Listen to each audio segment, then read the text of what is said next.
I think she's probably not gonna be here tonight, but, we'll see, if she makes it. Okay.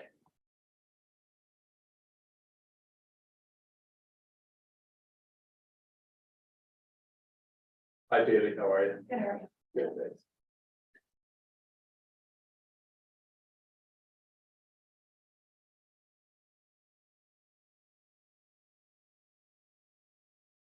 Yeah, how are you? Good, how are you? Good. And- Sorry. They'll just go to my head, man. Yeah, right.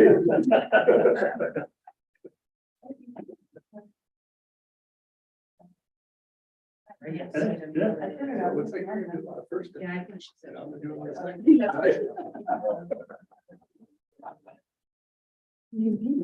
You're right. Get a vote, you're a citizen. Careful like that one.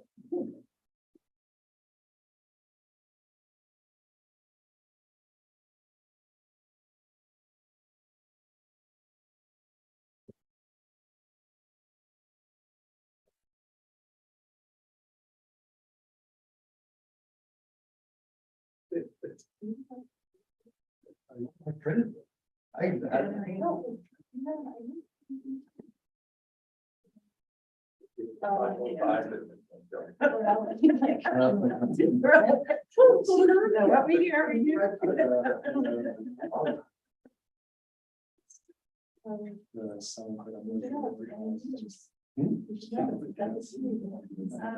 There's so many details. And having two different organizers going on. I didn't know I was speaking in two different sounds. Oh, you didn't? Oh, really? I can make it work, but I'm just like. Yeah, you do have two different days. Like you're doing an Oh, it's yellow. summit and then north to the whatever. It's Collaborative. Collaborative. Yeah. section, yeah, yeah. Well, there's that, and then there's the one that happening this Friday up on the river that I'm organizing for intertribal group.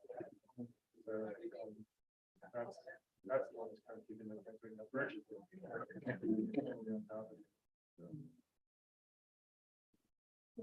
She is in fact. Hey, she will. I think you should learn. Yeah. Like today I got an email that, are you gonna have a table there? And I'm like. Did you want to have, yeah. Yeah, she is like, yeah, she kind of. She kind of, I don't know. If yeah, exactly. So I'm not criticizing her at all. But I thought, oh, yeah. Yeah. Is that the Wrigley's shirt? Nobody said a word to me. She also. comes up with some, You're good. to I had see to her. kind of iron She it will out, be here. She is so- on. Okay. Sorry. Didn't mean to. Yeah. Sarah, you didn't send us. I did because I was not organized enough. No, I don't know, that's I fine. handed over until about 4:30. But I do have a couple of slides just to help us start the conversation. And Adam now. Super. Well, we're just going to get started. Commissioner Jones won't be here tonight, so Sarah, please, however you'd like to do this, we'll get this going. Thank you, Commissioner Gosar. And really, our goal, Dan McCoy and Leah Burgess and Megan Hayes and I that are all here with Pilot Hill Board of Directors would like this to really be an open conversation. So please don't let me start running away with words. Interrupt me, please, as we go. Again, we really appreciate your time this evening and this, we hope, might be a start of a conversation that will continue if it's fruitful for the commissioners. Certainly not if it's not good use of your time and resources, but as you know, the Pilot Hill project is moving forward and at a quick pace, and it was fun for me to put together a slide that just kind of helped us look back at the last 5 years with the goal that our board has to look forward now for another 5 to 10 years. So if you want to go to the second slide for me, Adam, just as a reminder, for anyone in the room that may not have been a part of this, in the late fall of 2017, the county was approached by Warren Livestock with the opportunity for Pilot Hill to become part of our community. In 2018, the purchase agreement was signed by the county with Warren Livestock. and subsequently extended twice. A volunteer oversight and subcommittees were established by the commissioners to, that were really charged with just figuring out how do we secure the property at that point. In 2019, the Office of State Lands approved consideration of a land exchange, which really bridged the more or less challenging task of raising $10.5 million for the property.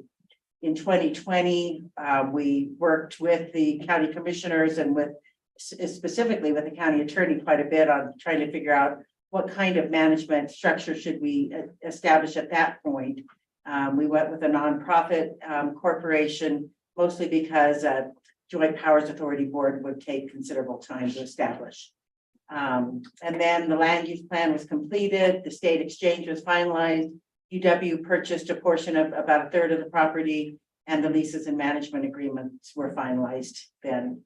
In 2021, we were able to publicly open and did our first year of trail construction, which was about 7 miles worth of work. In 2022, we completed another 7 miles or so, and we were able to we were quite excited to make sure that we had success in securing the funds that we needed for the remainder of phase 1 trails. Now, moving forward, if you want to switch one more, Adam. I threw in this slide just to remind you, with phase 1, we really kind of estimated that we do a total of about 21 miles of trails. The cost for the trail construction was, we thought, would land somewhere between $500,000 and $1.5 million, and creating our main trailhead, the entrance to the property, we anticipated would be about 1.5 to 2.5 million. That's all kind of wrapped up in the phase 1 stage of the project. And one more, Adam. So now we're looking to the future. And in 2023, we are excited to acknowledge that we have unofficially haven't yet signed the paperwork, but we've been told that the grant that we applied for the trailhead will be awarded to us. It's been approved by the state. We also had a recent sizable gift come in that will match that grant. So we've secured the funding now for the remainder of the trails in phase 1, plus securing the trailhead. And we do have a goal for completing that trailhead by the end of 2026, which is because of the grant restrictions. We also this year hope to complete the remainder of the trails in phase 1. And because of that, we're also looking at having the phase 2 and phase 3 trails fully engineered so that next year we can keep moving forward and continue to get the additional 20 or so miles of trails worked out on the property. And so when do you anticipate the trailhead construction starting? We hope to have the engineering plans ready to take to the city by the end of this summer. We had hoped to be a little bit ahead of ourselves at this point, but with the timing of the state grant award, we're about a quarter behind in our initial planning. My hope is that by the end of the summer, we'll have city approval of our plans and would be able to do some dirt work, but I just don't know for sure. At the very latest, I hope that we would be breaking ground on that in the spring of 2024. And then the other thing that's big on our list is just really thinking about, okay, we're 5 years down the road now, we need to start looking toward the future and our long range planning and make sure that we're really doing a thoughtful job of thinking about what are the growing management needs for the property, and how do we have a sustainable plan in place, both for funding and for management, that is really going to best serve the property and the community as a whole. So some of the opportunities we'd like to explore with you tonight and get some feedback on are just really, what is the county, if you are dreaming about this at night, which I'm sure you're dreaming about a million other things, but if you are thinking about this or have had any time to think about it, what might the county vision be for this unique community asset, and what management model might we really be thinking about so that we're looking at the best outcomes for the land and the people and the wildlife. We've come up with a lot of ideas on our side, but we don't want to seed this conversation by not really listening first. We also want to think about optimal options for leveraging all the multiple partnerships that we have. That includes the city and the county, the university, Wyoming State Parks, Wyoming Game and Fish Department, Albany County Weed and Pest, Albany County Laramie Rivers Conservation District. I could go on and on. But we really want to make sure that we're optimizing those partnerships and then thinking about this sustainable financial planning. Right now, just a little bit of information for you. Our annual operating costs are about $200,000 to $250,000 a year. That's not including building trails and infrastructure. I am guesstimating to the best of my ability that moving forward, once the property is fully built out, it'll cost about $250,000 to $500,000 annually to really manage this 11 square miles of open space in the manner that we hope to manage it. So that's just a little bit of background knowledge. I thought, did you have something you wanted to add or? Yeah, Right. I thought I saw your hand. Oh, no, sorry. Okay.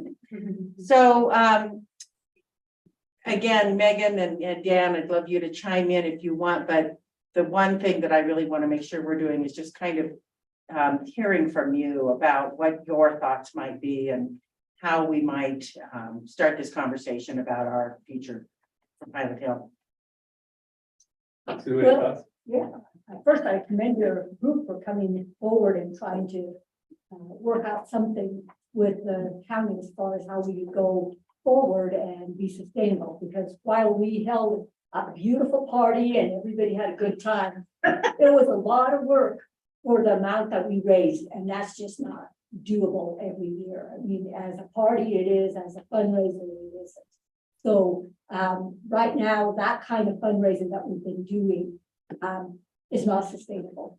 And the grants, that's wonderful. I didn't know about the state nor the matching, so that's wonderful. Kudos to you guys for getting up and getting on it. So I'm sure you had a big part of that. So I'm glad that you're here, because there definitely needs to be something done differently going forward. Because this is a wonderful asset. I'd like to see it grow. I'd like to see it maybe, there was discussion once before about making it maybe under the state and all, maybe with something like Cook County and all. So I'd like to entertain conversations going that way as well. But, piecemealing fundraisers that we've been doing isn't the cut. And I see we on the board, obviously, I'm not doing that so much anymore. But. Well, I would just like to say, as your county representative on the board, Sue just said exactly why we're here. And obviously Sarah said it first, which is that we're just at an unsustainable, just the operating costs, not the building the trails, not the anything else, just the leases, the insurance, salaries, all that. It is amazed me how much it costs every year, just the running costs. So I guess my hope in coming to you all was just to see if we can get a work session to bounce around some ideas of what are our options, because we cannot raise in our community $500,000 every year for this project. It's just not going to happen. So that's why, I just thought it would be important to get some work session going where we have a discussion with county officials or whomever maybe can help to brainstorm. How do we sustain this? It's a great asset. Yeah, Megan, thank you. Just out of my top of my head, I don't know if the county has 500,000 in its general fund at the end of the day, right, to sponsor that. Be great if we did. Most years we haven't in my tenure. And so I guess the idea is funding, and whether you think about it as a bill or a special part of the SPET, those have all complications, and they have to go before the voters, right? And you may or may not get them, right? And so I do think it's really important for this community. I hear a lot of it, not only in people in the community, but people coming to Laramie.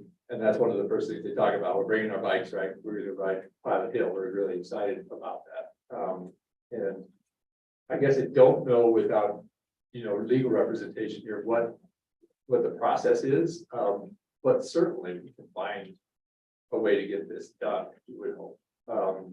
I had hoped that we'd be able to purchase it when I first joined the county, because I was a little ignorant of our budget. Just outright, because I think it's that important to our community.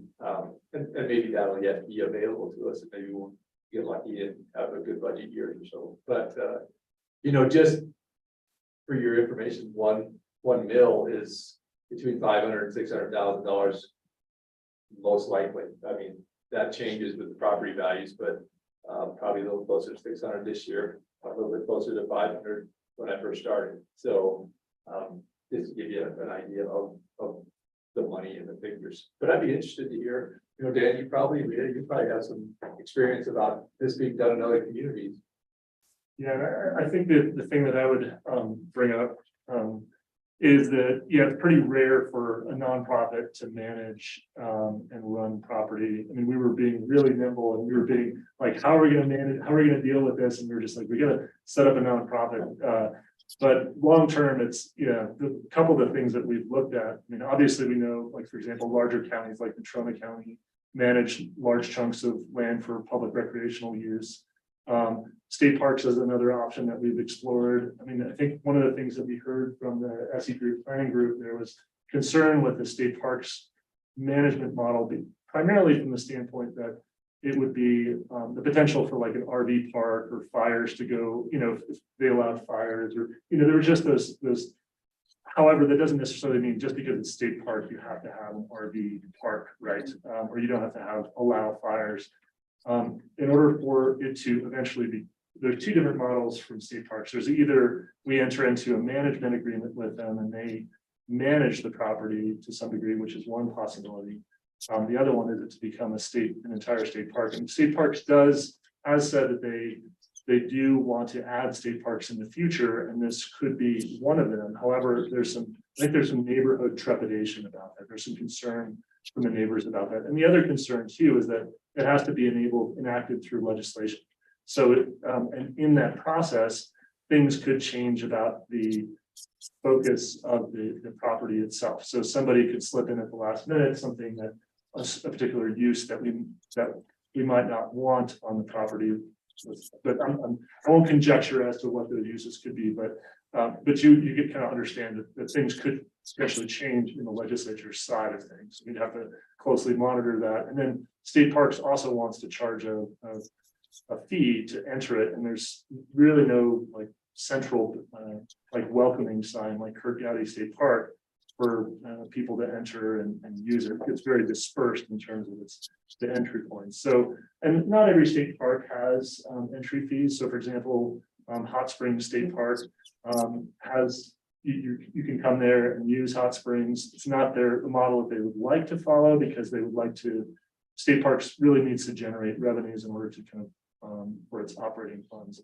So the other option is, potentially like a county park that's run by county. So, and that's one of the, obviously one of the reasons why we're here, to kind of talk about long-term management strategies. And I think just as me as a board member, maybe not as a board itself, but one of the things we would potentially consider doing is have Pilot Hill Inc. become friends of Pilot Hill, and we do all the fundraising, go after grants. We become the folks who are out there cleaning up the dog poop, and all the other things that go along with land management, and help in that role kind of long term. So that's You're doing that already, though, man. Well, Speak for yourself on picking up the dog poop, Dan. well, I would add in, Yeah. there are also other models in the state that I think we could consider. Teton County, for instance, has a joint city county park department. And I know that you guys have made a tremendous amount of effort to really start to work more collaboratively with the city.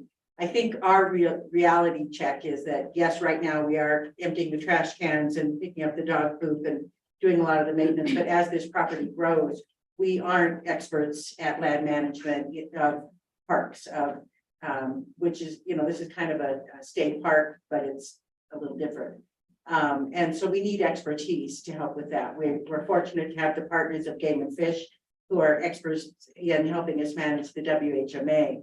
But as Dan said, as the recreation corridor is built out and finalized, the management needs continue to grow annually. And we do have forest borders, and we also have Forest Service as a major border on our property, and they already charge a parking fee. So there are some complications with a lot of different funding models. I would suggest that I think there are lots of opportunities to do kind of a blended approach to the funding. I think it's fairly easy, knock on wood, to raise funds and get grants for infrastructure and things that people can see and feel good about helping build, but paying for the trash collection and the person that's out on the property just patrolling isn't very glamorous. So the operating expenses, you're right, Sue, are kind of a big challenge ongoing. And it could be a combination of things. It could be that we're able to establish an invested fund of some sort that helps generate some revenue. In fundraising, you always want multi-legged stools, so it might be a portion of a mill or a penny tax from the city county. It might be that I just have a really creative collaborative agreements where we rely on the city for equipment. We don't own a dump truck or even a little side-by-side vehicle. There are lots of ways that we could look at this, and it could be a combination of funding things, but it will be difficult in our community with the socioeconomic situation that our community has to continue to fundraise at a level that would really manage this part well. And Sarah, how much input will UW want? Because they do own some. Yeah, the property out university there. is a huge partner in this conversation as well. They don't charge us a lease fee, but our management agreement, their management agreement is with Pilot Hill rather than the county. And they're a third of the property. And then we also have the BLM as a partner as well. So there are a lot of moving pieces, but we do realize that, I think United Way, for instance, does a fabulous job every year of raising about $500,000 or more, just dispersed to a broad spectrum of nonprofits. I think realistically, most nonprofits in the community are able to cover a portion of their operating, but not at a $500,000 rate without some sort of other assistance, some other leg of the stool. And so that's really, part of what we need to discuss, not only what might we really want for the management. Do we want to pursue a opportunity to think about what would it take to set up a county parks department or a city county parks department?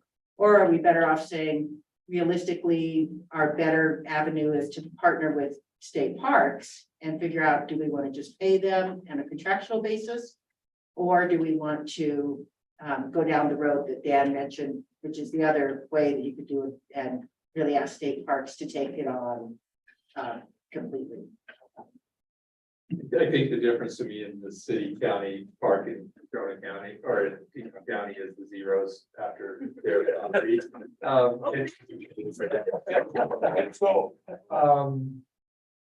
If we had it, I suspect that it wouldn't be that difficult to spend it. Like they do in Teton County on this project, and same with Corona County. They have the one interesting thing about being in Albany County is we don't have much severance and recapture money, which the Jordan County obviously does. But then there'll be a day when that goes away too, and you built this infrastructure without financing. So I think as a user of it, I'd be willing to pay a yearly fee, right, to just use it. Now, not everybody's probably that way, but I think there's a good deal of people in Albany County with municipal associations and those that just feel like recreation support and they will pay. I don't think that's $500,000, but it'd be great if it was, but I don't think it is. And so it would be nice to know kind of like, what does it cost to have the state manager? Yeah. Right, what we would have to look at, we don't have a parks department, so if we were to create one, you know, this probably $500,000 just to create it, we're not even talking, you know, equipment. Or continued salary for that person. Yeah, No. So well, that's- and yeah, and that's kind of why I mentioned just knowing that, yeah, if the city has equipment, we don't, I mean, I agree with you, Pete. I think, number one, we have in our lease agreements the option to charge a user fee of some sort. However, our borders are very porous. Yep. So enforcing that will be kind of an honest system, I think, for the most part. I think the back, if I remember well, and Dan, you might remember well, the back of the napkin initial estimate by state parks was that probably if they did it, they would assign like a half, 1.5 full-time equivalents to the property, and they would kind of have it be a subset of Kirk Gowdy as an example. Again, none of this is fleshed out any more than a similar conversation to what we're having. So I think that alone would probably be 250,000 to 300,000. And that's kind of why I suggested that really we think no matter how we go about it, it's gonna cost somewhere between $250,000 and $500,000. I don't know, I guess part of my curiosity is because the city now has the Bath Ranch and we have Monolith Ranch, and there are some wind developments coming in.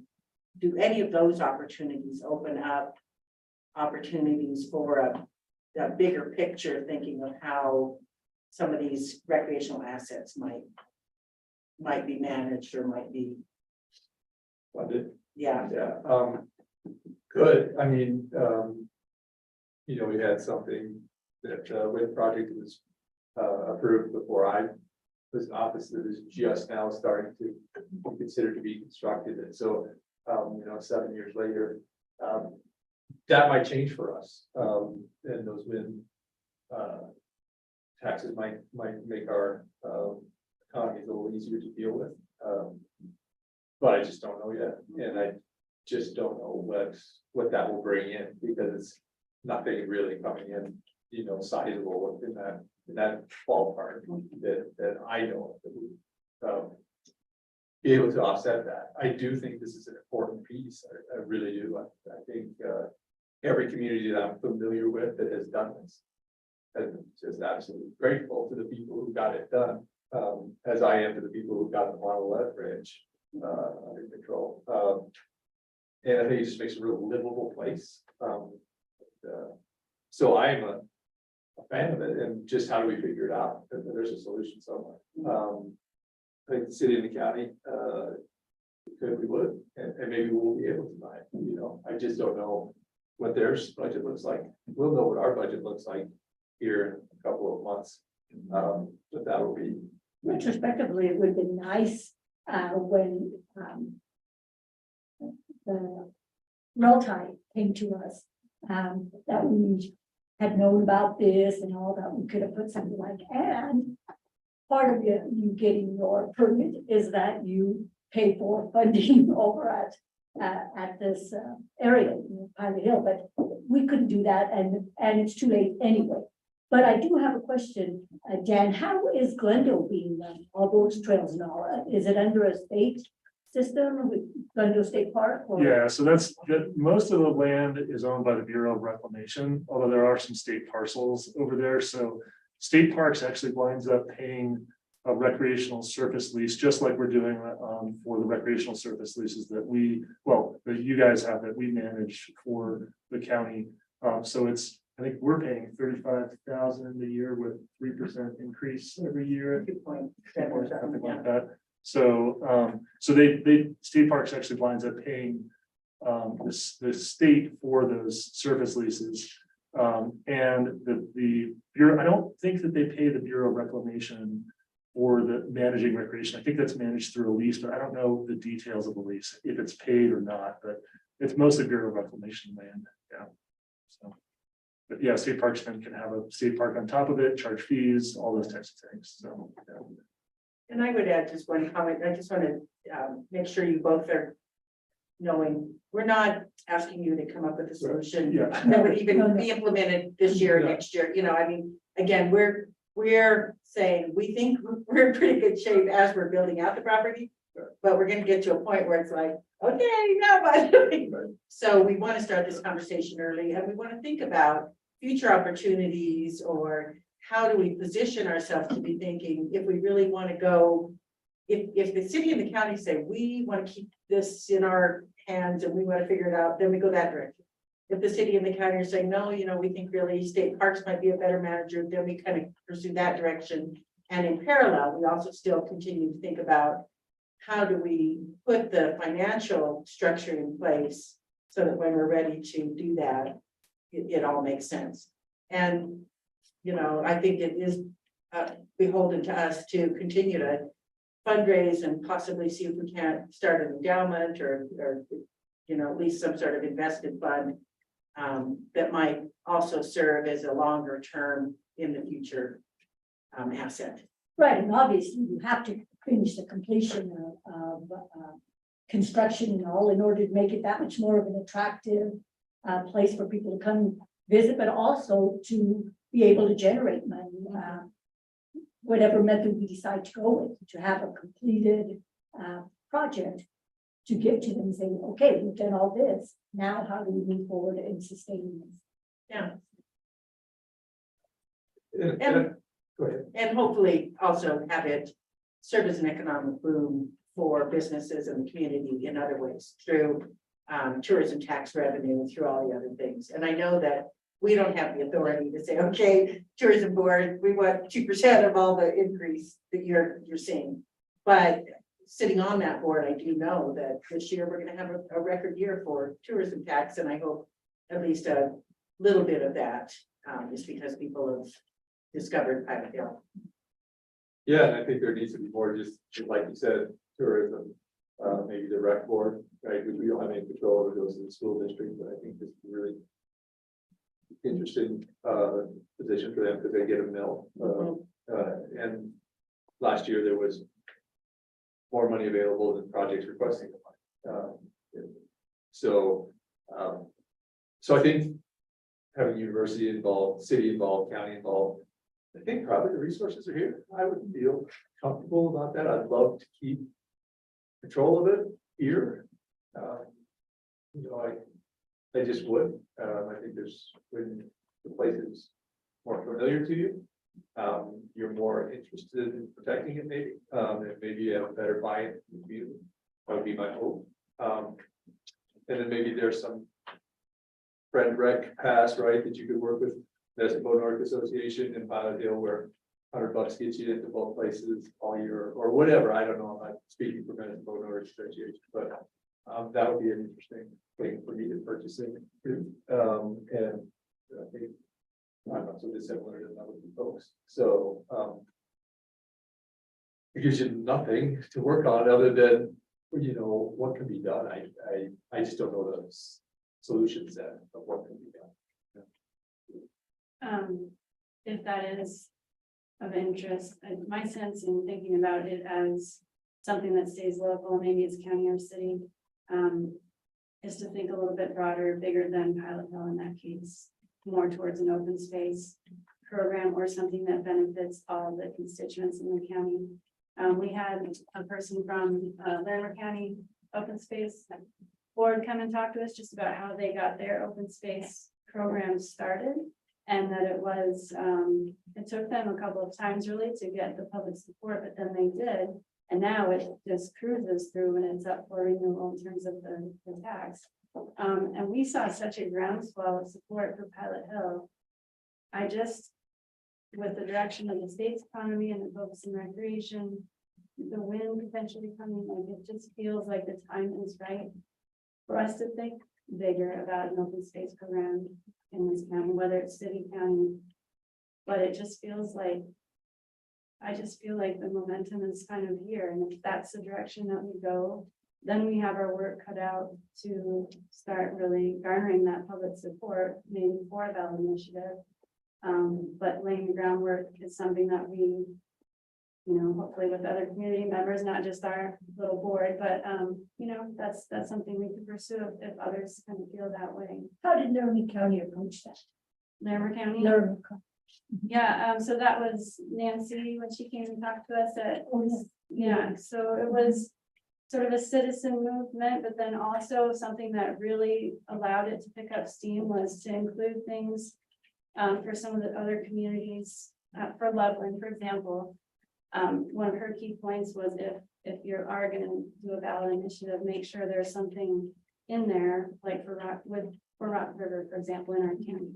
Like, so you're not just focused on the Pilot Hill, and so some people think of that as just for recreational, for example, but add a few things in that could build over time, and that's why in my mind, we would probably want to make it a little bit bigger than just about Pilot Hill. And I think there are so many opportunities knocking at our door. You know, with the Bath Ranch acquisition, we could end up with a blue ribbon, you know, river corridor of some sort. We could definitely extend Warren trails Ranch. out to Centennials. More Warren Ranch could become available to us. They've already talked about that. So I mean, there's definitely potential for, you know, folks talking about the trails from here to Cheyenne to Laramie County and up. I mean, it feels like the potential is there. Not that any of it would be easy, but And that could be potentially like a joint powers board thing that could manage something like that. potentially, yeah, or a created open space program that starts very small. But then Laramie County's really grew as the public support grew. And then they ended up, you know, they have fee structures for sure. They have a couple parks that are not fee-based, but they're doing well now. So why are they up here on? We haven't shut the gate yet. Yeah. I also, I just wanted to mention too, that we had discussed, but we really know nothing about it. Getting some of the already dedicated mill levies rededicated. And I understand this is going to be a political can of worms, but this is one of the reasons why we wanted to talk to you, just to brainstorm possible sources of funding that already exist that we might be able to tap into. And that was one of them that we discussed. So that's why we were, you know, just wanting to start a dialogue with you all to help us understand how does that work? Is that just a totally ridiculous idea? Or should we come back, you know, on our hands and knees? What do we need to do? So anyway, I'm not looking for an answer today. This is something that we had discussed. Yeah. So just what I know before the legislature was done, we were at max mill capacity in counties. So 12 mills is max. We were at 12 mills and have been for some time. This was kind of the conversation about the 6 penny and those things, right? When we tried to make it permanent, is because I think it's 5 or 6% of our budget, 20% of the city's budget. And it's been approved overwhelmingly, right? 72 plus for 30 years. But it failed to make permanent, but was approved to go every 4 years. And so sometimes there's a vagary that you can't really figure out, but it is what it is. And I'm not sure, because the legislature talked about EMS special districts and what that might look like going forward. I'm not sure if there are recreation special districts that could be used. I just don't know enough about it, and that's why it'd be great to talk to Jennifer or Matt on our Albany County Attorney's team to be able to understand what are our possibilities from this part of the dais. And I think, you know, I feel fairly strongly that we have nice relationships with the city. If they could do it, they would do it with us. But I think it has to, you know, university has to get on board, tourism board has to get on board. Maybe the chamber gets to get on board, because, you know, if it's left to just one entity, it's really quite a pull. And it's quite a hefty if it's the county, and I'm not sure we could do it, quite honestly. Yeah, my understanding, and I definitely need a refresher course on recreation districts, but the part of the reason it works well in like, Teton County for Jacksonville ski area, because you get the funding from the businesses in that recreation district that, are part of it. So if we went that direction, which might be a good option, I do think we'd want to kind of think about Leah's vision that she talked about it and having it really broadly, because we just don't have a population based on Pilot Hill, which is what we wanted to do, was make sure nobody had a house up there. But there are lots of options, and we recognize the county and this, that all 12 mills are used. Again, I don't know what the regulations are around changing any of those or purposes, or if a portion could come out of one and another, I don't know. Yeah. I think a mill supports the county fairgrounds, Yeah, No, and I'm assuming that they're using the majority of that, you know, but those are the kinds of things that we kind of think we're kind of like a county fairgrounds or a, you know, the recreation district does do a lot of support for both the school district teams as well as for other recreational purposes in town. So all of these ideas are things we'd love to explore. I think we would appreciate it if you're up to it, that maybe we also say, maybe a next step is to have a second meeting and include the city and the university, as you mentioned, Steve, our other two key partners, and really have people try to come to that meeting with some clarity as to, do we want to try to keep this focused locally, or do we want the management focus more broadly? What can be the next pieces of conversations to keep moving this forward? Because Megan is the best driver on the board for saying, we need this on the agenda, we need to keep this moving forward. And she's right, the time is going to pass quickly, and we'll be at the point where we're saying we should have started this conversation a long time ago.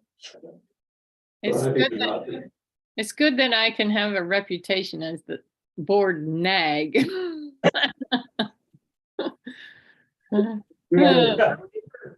I mean, we're gonna have to get this done, and we just can't keep kicking the can down the road. So I agree with Sarah. It'd be great to get a big meeting together, you know, bunch of the different players, and maybe it doesn't have to be the commissioners, because we don't want to have to, you know, have a open meetings violation, but it would be good to have a discussion about how is this going to work, hear all the affected people, and how can we keep this going.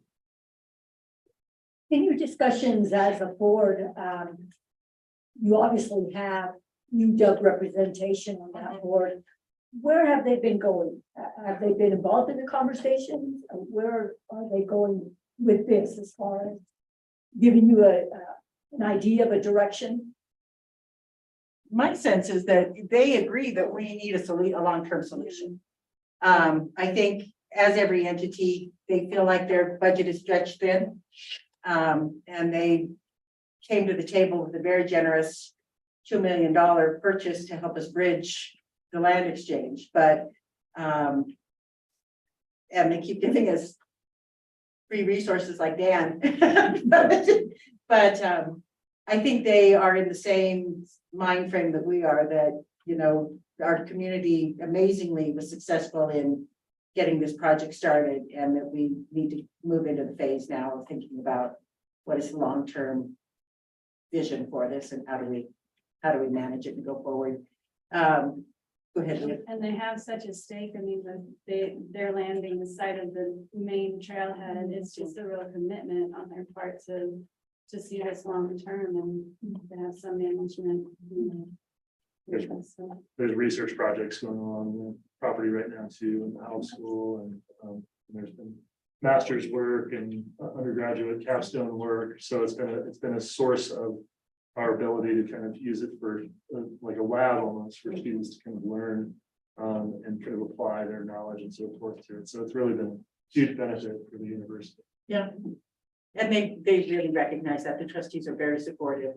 I just don't think any of us have a solution yet as to how we want to really look at this, what it might look like in 10 years. Yeah. I want to be thoughtful of time. I don't know if you generally take a break between work sessions, and No, we work right through it. We don't stop. We grind on. There's no bathroom breaks. When you don't have any bathroom breaks, it makes the end of the meeting go quick.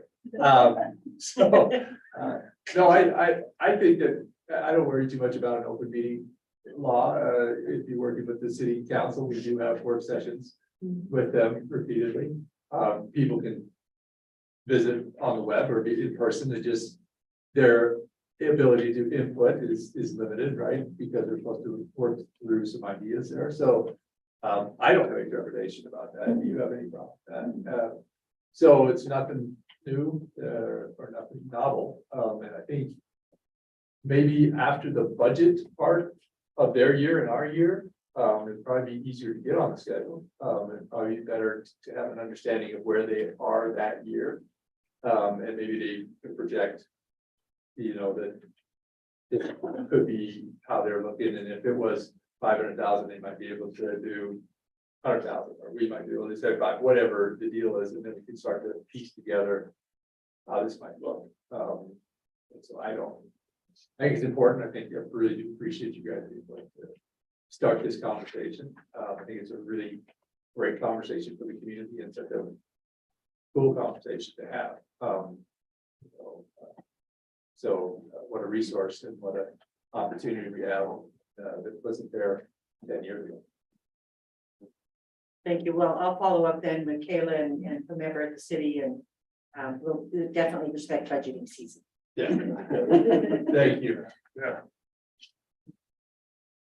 Bye, Megan. See you, All right, Megan. thank you. Hey, driver. Just. Thanks, guys. Thank God. Drop your stuff. Yeah. Thank you again. Thank See you. you.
Ready? Yeah. All right. Well, good evening, everybody. Welcome to County Commission Agenda for April 18th, 2023. I'd like to call the meeting to order. Commissioner Rivera, Here, Commissioner Jones is absent, and Commissioner Gosar is here. You would stand and join me with the pledge of allegiance. I would appreciate that. I pledge Allegiance to the flag of the United States of America and to the republic for which it stands, one nation, under God, indivisible, with liberty and justice for all. All right, item 3, a public hearing, and we have one tonight. Petition to vacate portions of First Street and Maple Avenue in the plat of Centennial, Wyoming, as submitted and amended by Valley and LLC. I entertain a motion to open that public hearing. I move that we do so. Second, it's moved and seconded. Any further discussion? Hearing and seeing none, all of the favor, signify by saying aye. Please. Aye. Aye, all opposed, same sign. Motion carries. The public hearing is open. Is there anybody in the room that would like to speak on or against the petition to vacate portion of First Street and Maple Avenue? Sure, please. If you just state your name and, yeah, your electorate would be great. Thank you. My name is Kirk Brody. My wife and I own the Mountain View Hotel, and we wrote our opposition to the vacation of the road. Hopefully, everybody had a chance to look at that and read that. I feel like we need to make sure that the county is getting a fair compensation for whatever is done to that road or the building that is incorrectly on that road.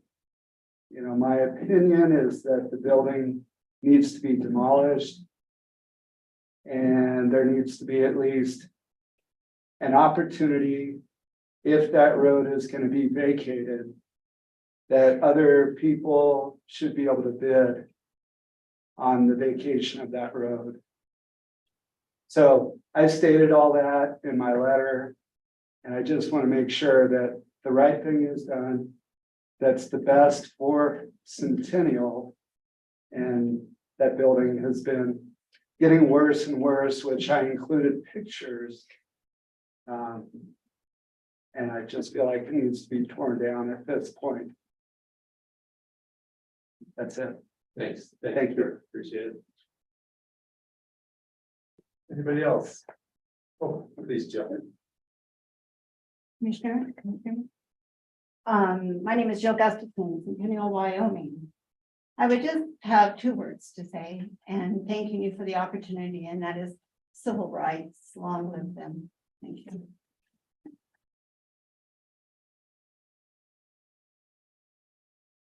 Anybody else here in the building? How about online? You could just unmute yourself or raise your hand. Okay, last call in person and online for public comment for the public hearing to vacate portions of First Street, Maple Avenue, and plat of Centennial, Wyoming, as submitted and amended by Valley's End LLC. So I'd entertain a motion to close the public hearing. I move that we close the public hearing. Been seconded, moved and seconded. Any further discussion? Hearing and seeing none, all those in favor, signify by saying aye. Aye. Aye, all opposed, same sign. That motion carries. Item 4, comments from the public. Once again, if you would just state your names and make your public comment, you are more than welcome to. And we'll go into the room here first, and then we'll go online. Any public comment in the room? All right, how about online? Last chance for in the room and online public comment. Sure, I move that we close the public comment period. Move and seconded, I'll second it. All in favor, signify by saying aye. Aye. Aye, of course, same sign. That motion carries. Item 5, disclosures, Commissioner Rivera. Yeah. And I have none either. Item 6, considerations of changes on the agenda. Jennifer's. Maybe it's gonna get shorter, maybe. No, unfortunately. Okay. However, it's an associated item. Okay, Good evening. commissions, I would ask that we add an item, hopefully like 14A. That is to present for approval the first amendment to the funding agreement between the Board of County Commissioners and Action Resources International Feeding Laramie Valley. To amend some language in the contract about the purchase period that was confusing, and also to reflect the amended letter of intent that is in item 13 and 14.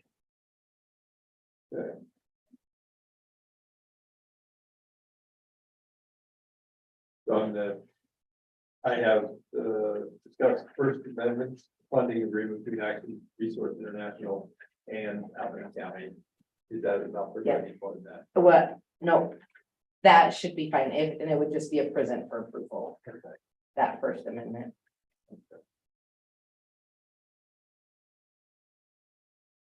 Thank you. Yeah, that all time. Motion maker. Good night. Right. Awesome. Any other changes to the agenda? Right. Item 7, approval of the consent agenda. Are there any changes to the consent agenda, or would you like to approve it as is? I move that we approve the consent agenda as amended. Second, it's seconded. Any further discussion? Hearing and seeing that, all in favor, signify by saying aye, please. Aye. Aye, all opposed, same sign. That motion carries. That takes us to item 8. Discuss petition to vacate portions of First Street and Maple Avenue in the plat of Centennial, Wyoming, as submitted and amended by Valleys and LLC. Jennifer, thank you. You're welcome. So the petition itself to vacate was approved by this commission at the last meeting in which we discussed it, and that opened up the comment period for objections and motions for damages, of which I believe we received 2 objections. There were no damages claimed in either of the objections. So at this time, what the action of the board would be to affirm your decision to vacate it with the, and then I'll direct staff to create the quit claim deeds for the portions that we're vacating that would go to Ms. Gustafson. And the right of way, the 80-foot right of way that Ms. Gustafson will be giving to the county. All of that documentation with the draft legals and all of that was provided by Dave Coffey and should be in your packet as well. So do you have any questions, Jennifer?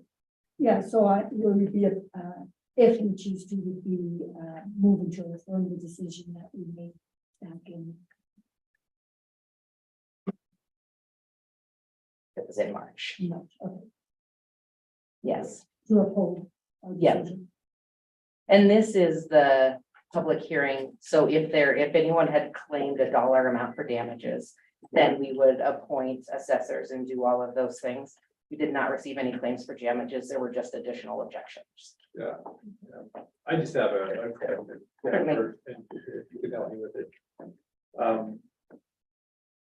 We have a right of way easement where the house is sitting, right? Yes, Yeah, so it's essentially dedicated to stating- the public streets, but yes, Yeah. it's essentially a right of way. so we're trading a right of way for a proposed right of way. Correct. Okay, I think that's not well understood. And, you know, it is confusing if there is deeds involved, right? Yes. Even though somehow we're able to convey deeds, but we have a right of way. Yes. Could you help me with that? So when the streets are dedicated to the public use, that's where the commission holds that essentially in trust for the public. And then if the commissioners agree to vacate it, then it's essentially quit claimed to the adjacent landowner. Okay, so nobody who isn't adjacent could bid on it, right? If there Correct. was, if that even process exists. Correct. We don't have the ability to sell the underlying land or to do anything like that. We can vacate it and then quit claim it to adjacent landowners. If we were vacating something that touched like the entire width of a right of way, we could vacate it so that it would be half and half. In this case, that's not what we're doing. it doesn't. Because the other part of Maple is the other, where the street goes up there, that is still used. And the portion that Miss Gustafson is quit claiming the right of way in is where the existing road off of 130 comes back to, I believe it's the Mountain View Hotel back there. And so that right of way will just be then a recorded and established right of way at an 80-foot width, which is the same width as the other roads. And then also in that right of way that may or may not be vacated, there is a piece of a joint building between the community church and Ms. Gustafson there that almost splits that thing in half. That Yes. building. There's part of Miss Gustafson's building, and then there's a second building that's almost split in half. Okay. Thank you. I think that was the list of my questions. Do anything come to If mind? anything has changed.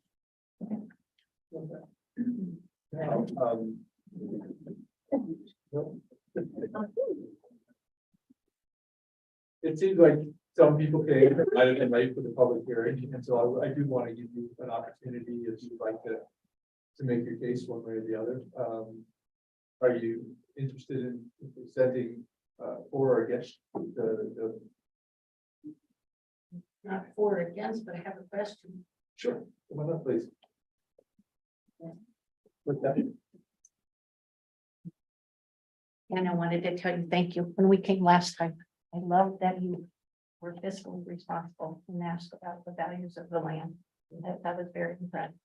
I just wanted to clarify that it's deeded land, that she's deeding her land for the 80 feet.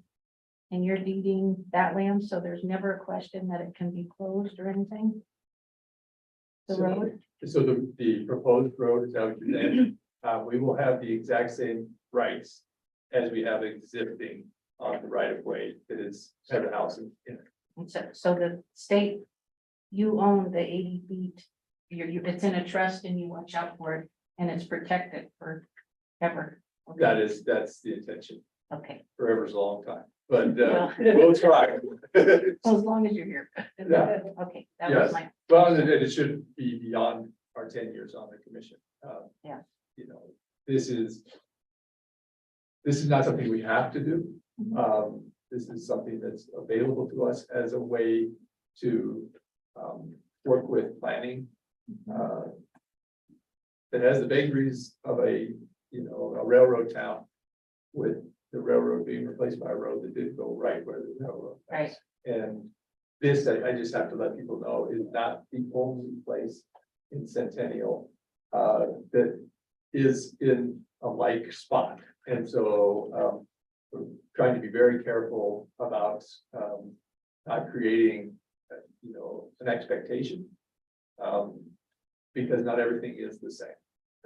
And so we know we have more, and anybody who wants to look at a map, you can certainly look at a map at Centennial and you can see there are houses in right of ways. More than one. And so we're trying to find a way to handle that. Try to do the best we can Fairly. with not incredibly, there's no easy solution that I can come up But this looked like it was a fair solution while watching out for the future and also making it fiscally responsible too. So that was appreciated. with. I think establishing the same right of way width of a major state highway is incredibly important for us, not only for people that live on the outside of the road, but also fire, The emergency school buses, services, school school buses, buses pull in yeah, there. parking for businesses. It just really is important to have like the like in my mind. Thank you. I appreciate it. Thanks for answering the question. You bet. Thank you. Anybody else?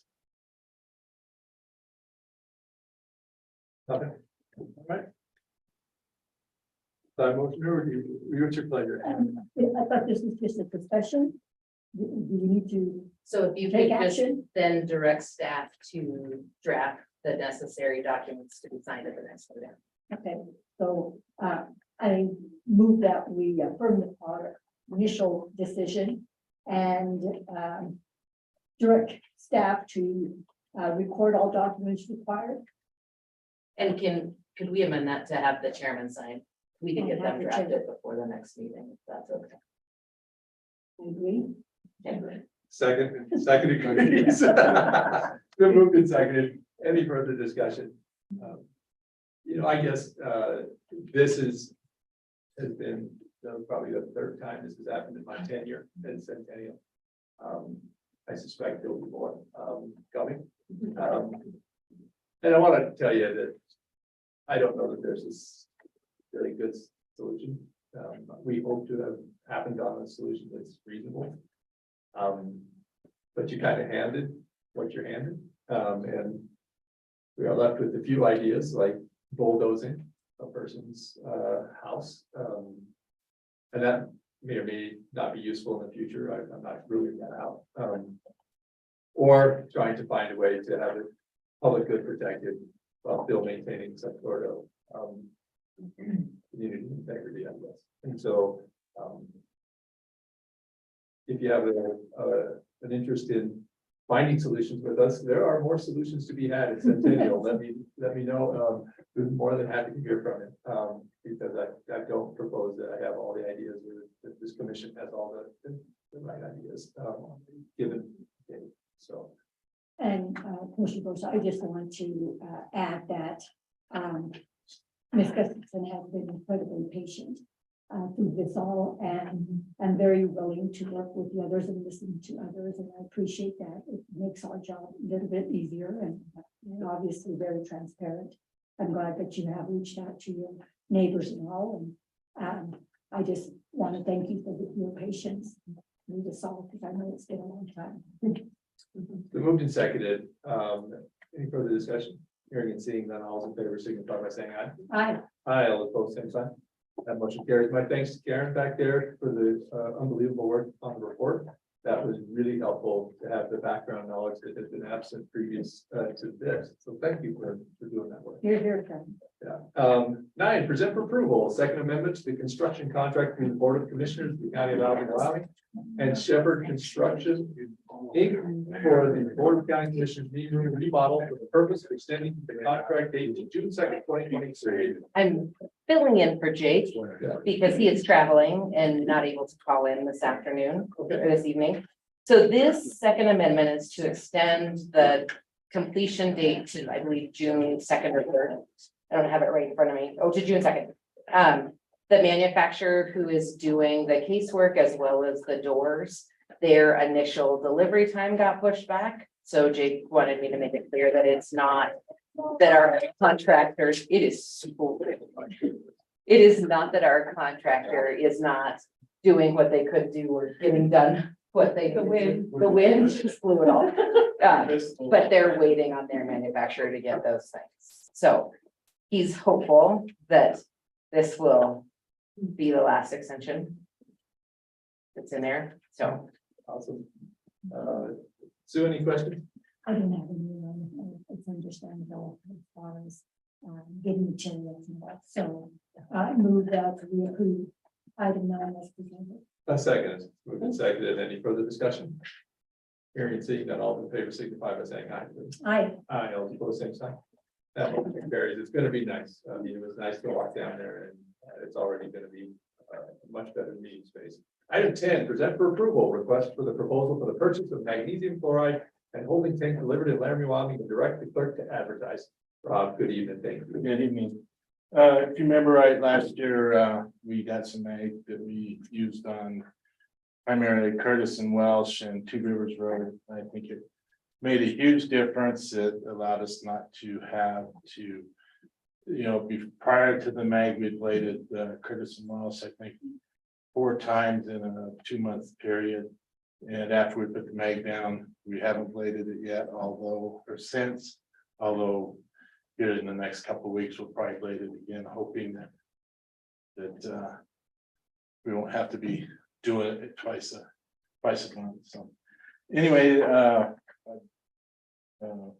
asking for the opportunity to purchase another this time 180 gallons of mag chloride. We have some other roads we'd like to add it to this year, so. Sue, any questions? Rob, I just have a question because I'm ignorant of all this stuff, quite honestly. I notice each time you ask for the tank as well. Right. Why is that? Why do you need a tank each time? We don't have any storage here. So usually the company that we purchase the mag from, they have a storage tank and they just bring it so we can use it for a temporary storage tank. And what do you do with the previous one? It's theirs, it belongs to the So then they companies, take it yeah, back? so Oh, it's their responsibility, they bring it in, offload their product, we use the product and then they take the tank back to their Mhm. place. Thank you. I have no other questions. So This, and this would come out of the spec 2010.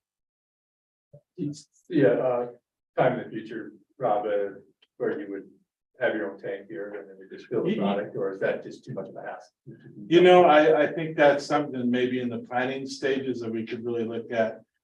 If we make, because this is the second year we've done it, Yeah. I think it's a thing that we probably want to continue to do. If we are wanting to continue to do it would probably behoove us to maybe purchase our own tank and then have it here so we don't have to pay a rental and it'd always be here. And not such tight schedule as far as making sure it's empty by a certain date and stuff. Yeah, that's something that we definitely probably need to look into and then as a cost, Okay. you know, what that would cost. And Awesome. Rob, have we gone through the amount we purchased last year? Yeah, we did that in 3 weeks, so. Yeah. Wow. Okay. I move that we approve item 10 and direct the clerk to advertise. Second, the moved and seconded, any further discussion? Hearing seeing none, all in favor, signify by saying aye. Aye. Aye, all opposed, same sign. Motion carries. Thank you, Rob. And present for approval, amendment number 1 to the high risk rural roads program. Subrecipient agreement between the Wyoming Department of Transportation and Albany County for Soldier Springs delineator project to include the Buy American division. Bailey. Good evening, commissioners. This is just an amendment that YDOT sent us in regards to our grant agreement to include those Buy America provisions that the entire world needs to include at this point. So, but yeah, they're just those provisions that Jake is aware of, Rob's aware of, I'm aware of. So nothing new, surprising. Any questions? Rob, is that going to cause you problems? No, Getting supplies. It should. Okay. That'll just be. There are waivers if we have to go that route, but with a project like this, we shouldn't have to. Some other projects that are possibly on the docket for later on, there may be something that we have to consider. But for a delineator project that is super small. And this project, the delineators, YDOT uses a lot of the same stuff, so. Okay. Basically, I'm sure there's a product there available. Awesome. I'd entertain a motion for item 11. Yes, I move that we approve item 11 as presented. Second, moved and seconded, any further discussion? Hearing and seeing none, all in favor, signify by saying aye. Aye. Aye, all opposed, same sign. Motion carries. Item 12, present for approval, road use agreement by and among the board of commissioners of Albany County, Wyoming, Albany County Road and Bridge, and Boswell's Wind LLC for Albany County roads utilized for the wind project. Thank you. Yeah, this project's been going on since like 2018, I think, when they first got their permit to do it. So now, we're working on a road use agreement. I think we've got a good road use agreement with Boswell and couple of changes we need to make on it. In section 1.11 of 1.1, we had approximately 20 miles of Albany County Road 61. The actual amount is 19 miles, 19.89 miles. And then on the Palmer Canyon part of the road, 721, we had approximately 1 mile. Actual is 1 mile, 1.03 miles. Right. And I think the reason why this is significant, it changed the bond a little bit. The bond is now set at $313,000 $12,800.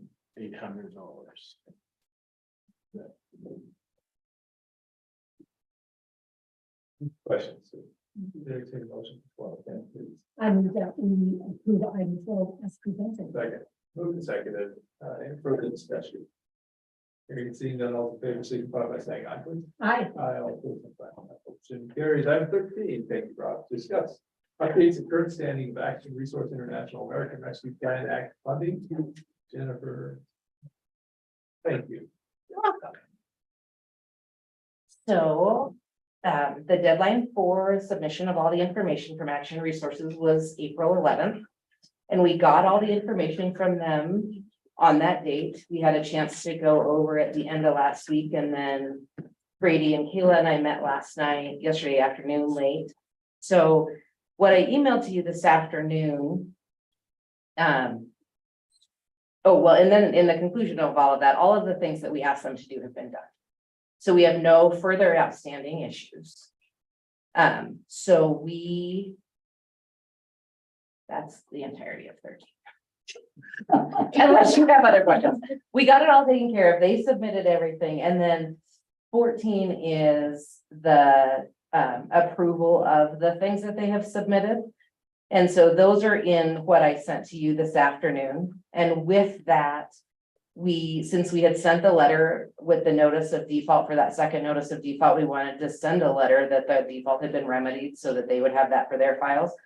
So you have a letter for both Action Resources International and Action Resources Feeding Laramie Valley, both of which indicates that all of the required remedies have been taken care of and that there is nothing, everything has been successfully submitted and completed, including the for Feeding Laramie Valley, the revised narrative and budget, as well as the revised reports for September of 22, the quarters ending September of 22 and December 31st of 22. And an email, the grants office had a question about a credit balance at Ridley's. And so we have an email from Gail indicating that none of that balance was federal funds, so that we were certain there was no overlap in those funds. So at this point, the grants office is satisfied and our office is satisfied that everything has been taken care of. So with that, should you approve those amendments and approve the amended or the revised letter of intent that's attached, we have in item 14A that I requested that we add the first amendment to the funding agreement between the Board of Commissioners and Feeding Laramie Valley for the use of ARPA funds for sustainable food sovereignty for Albany County. And that is just to amend that original agreement to replace the original letter of intent with the revised letter of intent and clarify the dates of purchase or the dates purchases are available to be made. Thank you, Jennifer. You're welcome. Any questions, Sue, for Jennifer? I don't think so. Gail, you don't have to make a comment if you want to, you're more than welcome to. I'm torn. Okay. I just want to give you the opportunity. I appreciate the opportunity. This has been a difficult situation for, I believe, all of us. In part because of public reporting that I think was incomplete and ultimately inaccurate in a number of ways. I think what I want to say is that one of the great benefits that we have in being in a small community is that we really get to work as partners. And we have very different roles in this situation. We're providing services that are much needed in this community as the community guides us. And you're providing a service to help pass through funds in this case and to safeguard their proper use, which we're committed to that as well. I think that there have been ramifications for Action Resources, not because of the misunderstanding and the confusion that occurred between our two departments, our organization and your county, your official county standing, but because of how information was spread about that in a public kind of way.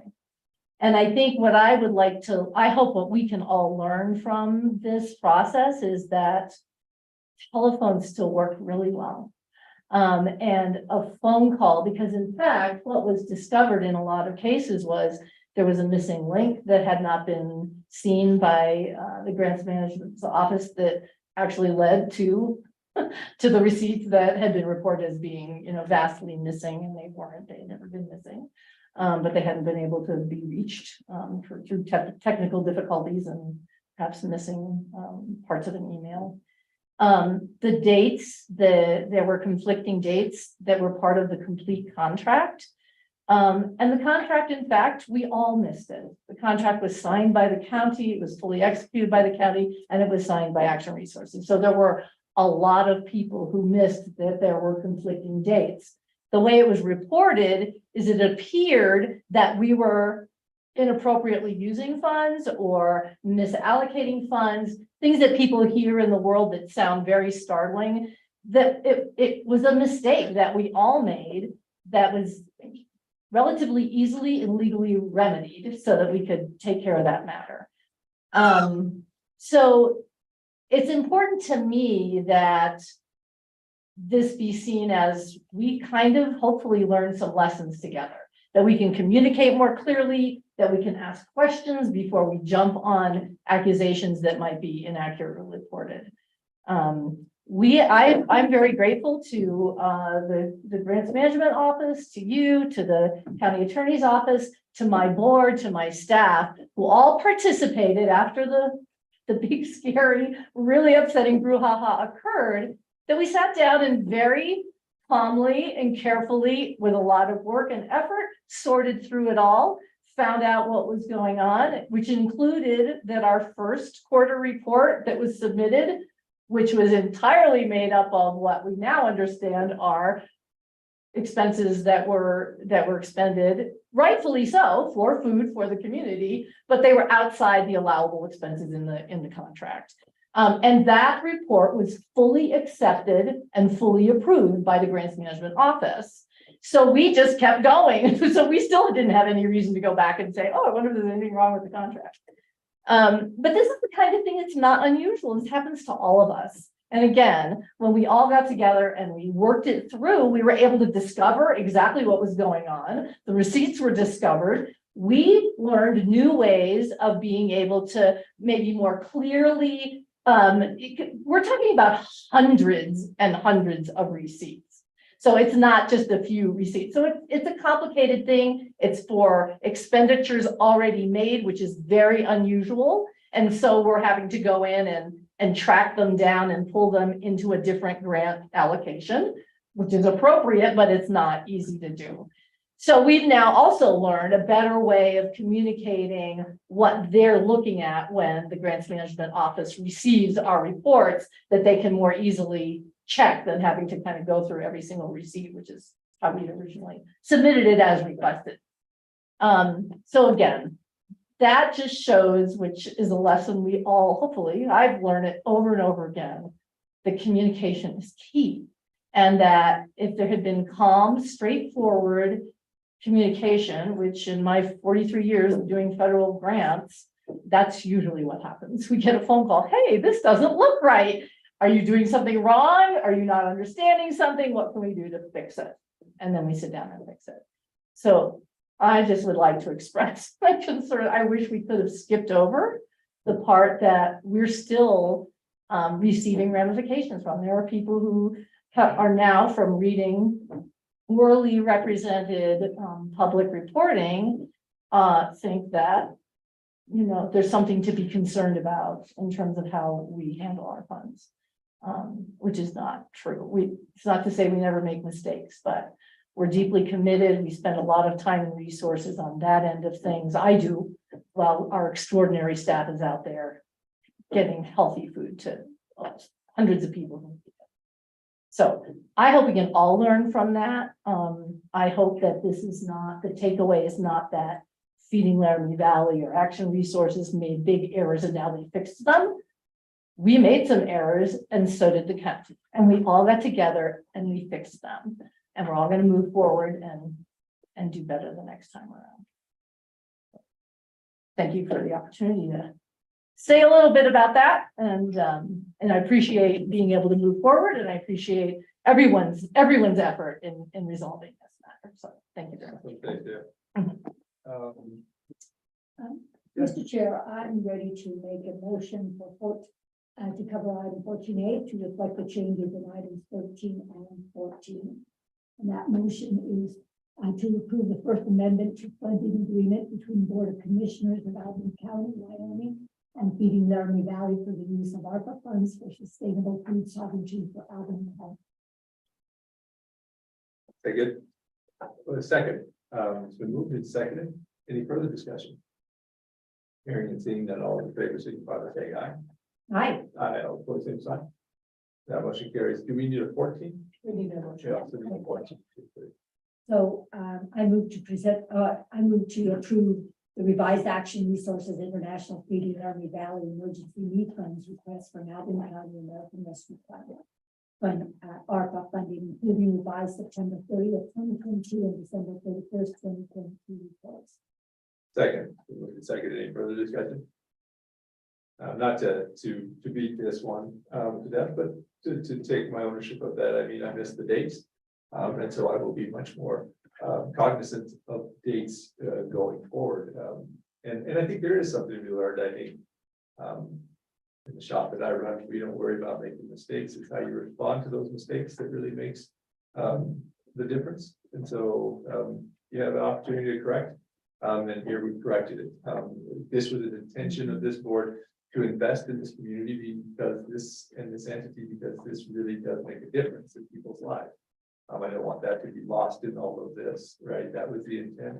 We still have that intent, I suspect, and are happy to continue to move forward and happy to continue to sign the checks. We already signed the checks, so happy to continue to monitor the grant. But it is a serious concern for us because so much of county services come from federal funding, and we just really can't jeopardize that. And so I do appreciate the grants department being very diligent about that. It is something that we have to do. One day maybe we'll be flush enough that we don't have to, but that day isn't here yet. And so federal funding is important to us. So thank you, Gail. And I really appreciate the work you guys have done and the overtime you spent. We'll do better at this desk for sure, and hopefully we'll catch the next one. Moved and seconded. Any further discussion? Hearing and seeing that all in favor, signify by saying aye, please. Aye. Aye, all opposed, same sign. Motion carries. And I'm happy to make that public declaration. We're back on track. And it's fantastic to continue to move forward. 15, present for approval. First Amendment to contract with the Board of Commissioners, extending the term of the agreement. Board of Commissioners of the County of Albany, Wyoming, Wayne Scott Consulting LLC for the purpose of extending the term of the agreement and adjust the rate for grant writing services. Bailey. Good evening. The amendment in front of you is for our contracted grant writer that we use for services. This past year, she helped us get a federal grant for the sheriff's office. She helped us with the really big federal grants. We just wrote that raised grant for the Skyline Road. She does help with some smaller, but usually Brady and I do take care of those. She's building her team up as well. That's also been very helpful in research, especially for a grant that we are not 100% knowledgeable of yet, such as the raise grant, because it was so new to us. She has asked that she increase her hourly rate to $50 an hour from 40. I didn't see anything wrong with that, considering most grant writers do cost about $75 an hour. I asked if she would consider a 2-year agreement, and she said she would, as long as we all do it well. Thank you for that negotiation that I do really like with her, the little I've worked with. Sue, any questions? No, well, my only question was whether that increase was initiated by her. Or by you. And No, yeah, she had initiated it, and I budget in my just grants budget for her, and she has yet to reach the amount that I ever budget for her. So that was part of my I thought it would be a reasonable ask. And I know she's been enthusiastic too, so. Yes. I move that we approve item 15 as presented. Second, moved and seconded, any further discussion? Hearing and seeing none, all those in favor signify by saying aye. Please. Aye. Aye, all opposed, same sign. That motion carries. Thank you, Bailey. 16, present for approval, 1.02 opioid settlement memorandum of agreement for the disbursement of the settlement funds from the Albany, Teva, CVS, Walgreens, and Walmart pharmaceutical supply chain participants. Jennifer. Thank you. So at our last meeting, we approved the national settlement portion of this Allergan, Teva, CVS, Walgreens, and Walmart settlement. This is the state portion of it. So it is essentially the same thing as what we did in the YO1 settlement, where with the exception of the Teva portion of the settlement, 65% of the settlement goes to the municipalities and counties and 35% goes to the state. In this one with Teva and only the Teva settlement, the 70, it is different because there were private attorneys working on behalf of some of the municipalities. So that split will be 75% to the municipalities and 25% to the state. Do any questions? I didn't see a dollar figure. Have they decided that yet? I know we have a percentage. I haven't seen it yet. It was not much. This one was not much. This one, I have not seen a dollar figure for the original one. It was like 52 million coming to the state as a whole. But again, those are just numbers that are on our website. I don't really trust them. I'm waiting for some hard numbers to really come out. And before I can guide you with some of the things, We keep watching. yeah, we do. I mean, it's something that I have a call actually tomorrow with some people at the state level, so maybe they'll have some more insight for us. Yeah, I mean, it's not like it's gonna change anything. The check will come when it comes, and then they'll be able to spend it, but We have received some funding from it already. yeah. That's just seven. Okay, thank you. Thank you. I move that we approve item 16 as presented. Second, is moved and seconded. Any further discussion? Hearing and seeing none, all those in favor signify by saying aye. Please. Aye. Aye, all opposed, same sign. Motion carries. Item 17, present for approval agreement between the Board of Commissioners of the County of Albany, Wyoming, and Albany County Weed Pest Control Districts for graphic information system software, ESRI, and enterprise cloud resources, ARC Pro Sage. Chelsea or Jennifer? Chelsea, yeah, there you are. Good evening, Chelsea. I think Karen is here also. I wasn't Yeah. certain. Oh, I put Chelsea on there, but then I saw Karen here, so I might have lied. Sorry. I'm here. Okay, Chelsea, awesome. We'll let you go first and then Karen, get back clean up for you. I'm just here if you have questions. Okay. Yeah, basically, this is just, it's a new contract, but really it's an amendment to the previous contract where we had granted Weed and Pest access to ARC Pro, and now we're giving them a couple licenses. There's no change to the dollar amount or anything like that. Do any questions? You have extra licenses, Chelsea, at your office, or are they having to purchase licenses? I believe. Go ahead, Karen. For enterprise system, there's a bunch of licenses. Okay. There's an abundance. Okay, awesome. That's all the questions I have. So I entertain motion. Yes, I move that we approve item 17 as presented. Second, moved and seconded. Any further discussion? Hearing and seeing none, all in favor, signify by saying aye, please. Aye. Aye, all opposed, same sign. Motion carries. Thank you, Karen. Thank you, Chelsea. Thank you.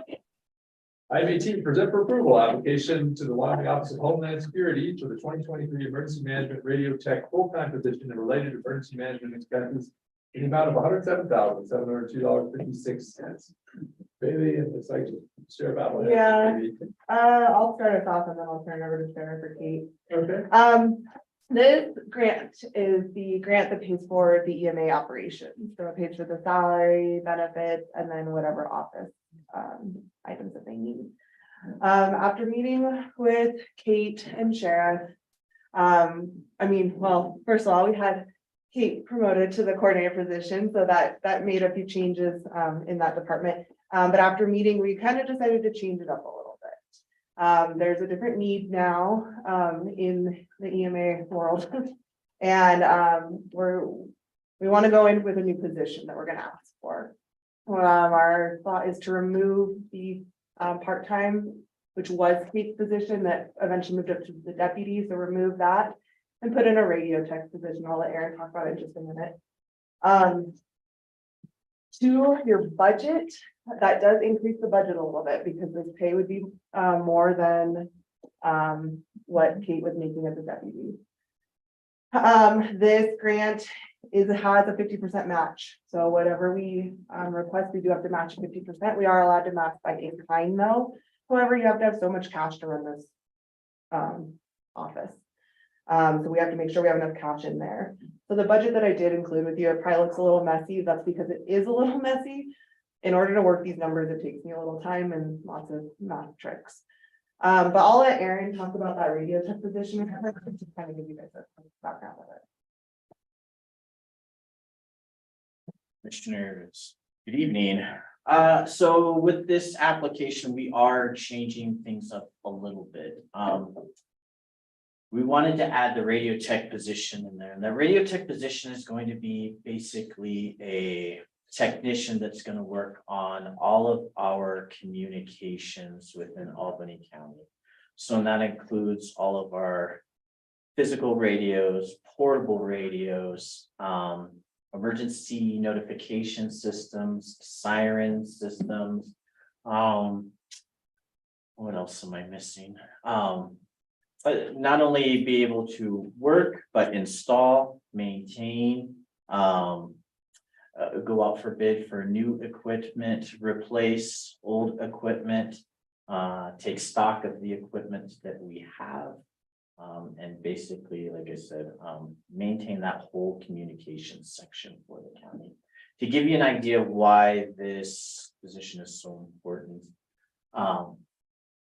we have roughly about 100 radios alone in the sheriff's office. There's probably about another 100 radios for the fire, volunteer firefighters. How many radios do you have in the fire district? Another 100 radios in the fire district. Another handful of radios within EMA. All of our communication tower system throughout the county, which is what's up? Road and Bridge. Oh, Road and Bridge. I'm sorry, I forgot about all of Road and Bridge's communications as well. So, and all of that feeds into LARC, our joint dispatch center with the city as well. And so, and it, like I said, it's all interconnected to all of our emergency operations, all of our search and rescue, road and bridge operations, basically any response to any emergency requires that radio equipment to work because of where we're at and where we're located geographically. Cell phones, house phones, if anybody still has those, aren't nearly as reliable as our communications business. So having a person that could come on it and work all angles of that is important. We've somewhat kind of hodgepodge this over the last 20+ years with people getting certifications here and there. But not having a permanent position that's kind of hurt us because those people that get those certifications and can work on those systems are usually siloed and or come and go, they leave the area. In this case, the reason why we made the decision is because one of the people that we had working on a lot of that has retired and taken another job. And so there's a huge void to fill. And this is the opportunity that we wanted to take to fill that void. Yeah. Okay, please. Thank you. Commissioners, thank you for the opportunity to provide some additional testimony regarding this and the importance of it. I wanted to it's really hard to get an idea, and as the sheriff was discussing how many radios it is, about just the breadth and depth of this issue. the first radio I was ever issued in 1984 had channels A and B. There was 2 channels on it. The current main radio in my truck right now has approximately 160. I have 3 radios installed in my truck. I usually travel with an additional 4 portable radios. And I just remembered that I have another spare. I didn't drive my shop truck tonight because it's in having radio equipment fixed on it today. If any of those 160 channels and any of the 7 radios I have, the Forest Service makes a small tweak to a repeater, they change the frequency of transmission, everything, we gotta touch all those. We gotta touch all my 8 and all the other 100 I got scattered all over the north part of the county, plus all the other 100 that are down here. And the technician has to physically plug those in, reprogram that, re-go through that 100 times, which involves gathering those radios, hooking that up, having the expertise to do that. It's an incredibly gigantic lift. We've piecemealed it together using contractors in the past, some volunteers that have skills. I sent a couple of my firefighters to Boise, Idaho to get some Forest Service specific training this year. And they're able to help with some of those issues. But this is a position that is badly, badly needed. And the fact that the sheriff entertained the idea, came up with the idea, my job was on the floor. It would change things dramatically. Shannon, in your opinion, can one person manage all these radios and because I you think- said you sent people. I think one to- person is way better than 0 persons. However, I think initially it will be a significant lift for the person that we're able to find to do this job. I think that with that person's directions, some of the volunteers that I have expertise in certain things can help out. Over the years, we've had volunteers install radios in fire trucks that can in fact create its own problem, right? So then sometimes we end up replacing radios as a result of not having the expertise necessary. But maybe with someone's expertise and guidance, we can help farm out some of that work and with his oversight. So maybe that's an excellent question. Is this a skill set that's hard to find? Yeah, Yeah. it is. So that's for this, the kind of the logistics of this is to try and get it funded through the grant program so that we can go out and hire a technician to come in there. And it is, you guys will see on there, it is a highly technical position. That's why we're asking for more money, a significant amount above what the part-time position was getting paid within EMA, just so that we can relatively be competitive. In trying to do a salary survey, we see these positions in very large metropolitan areas. We don't see these positions in a whole lot of rural areas. And so this is one of those applications where we're going to be at the forefront and kind of taking the charge of trying to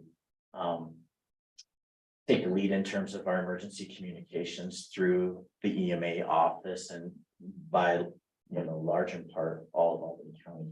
And so yeah, it's like I said, we're asking for that funding. It's gonna be a little bit of a challenge trying to find somebody to get into that position. Prior to this application, we've had some side conversations kind of in the law enforcement realm to see if people would be interested. There's some interest amongst people in Wyoming.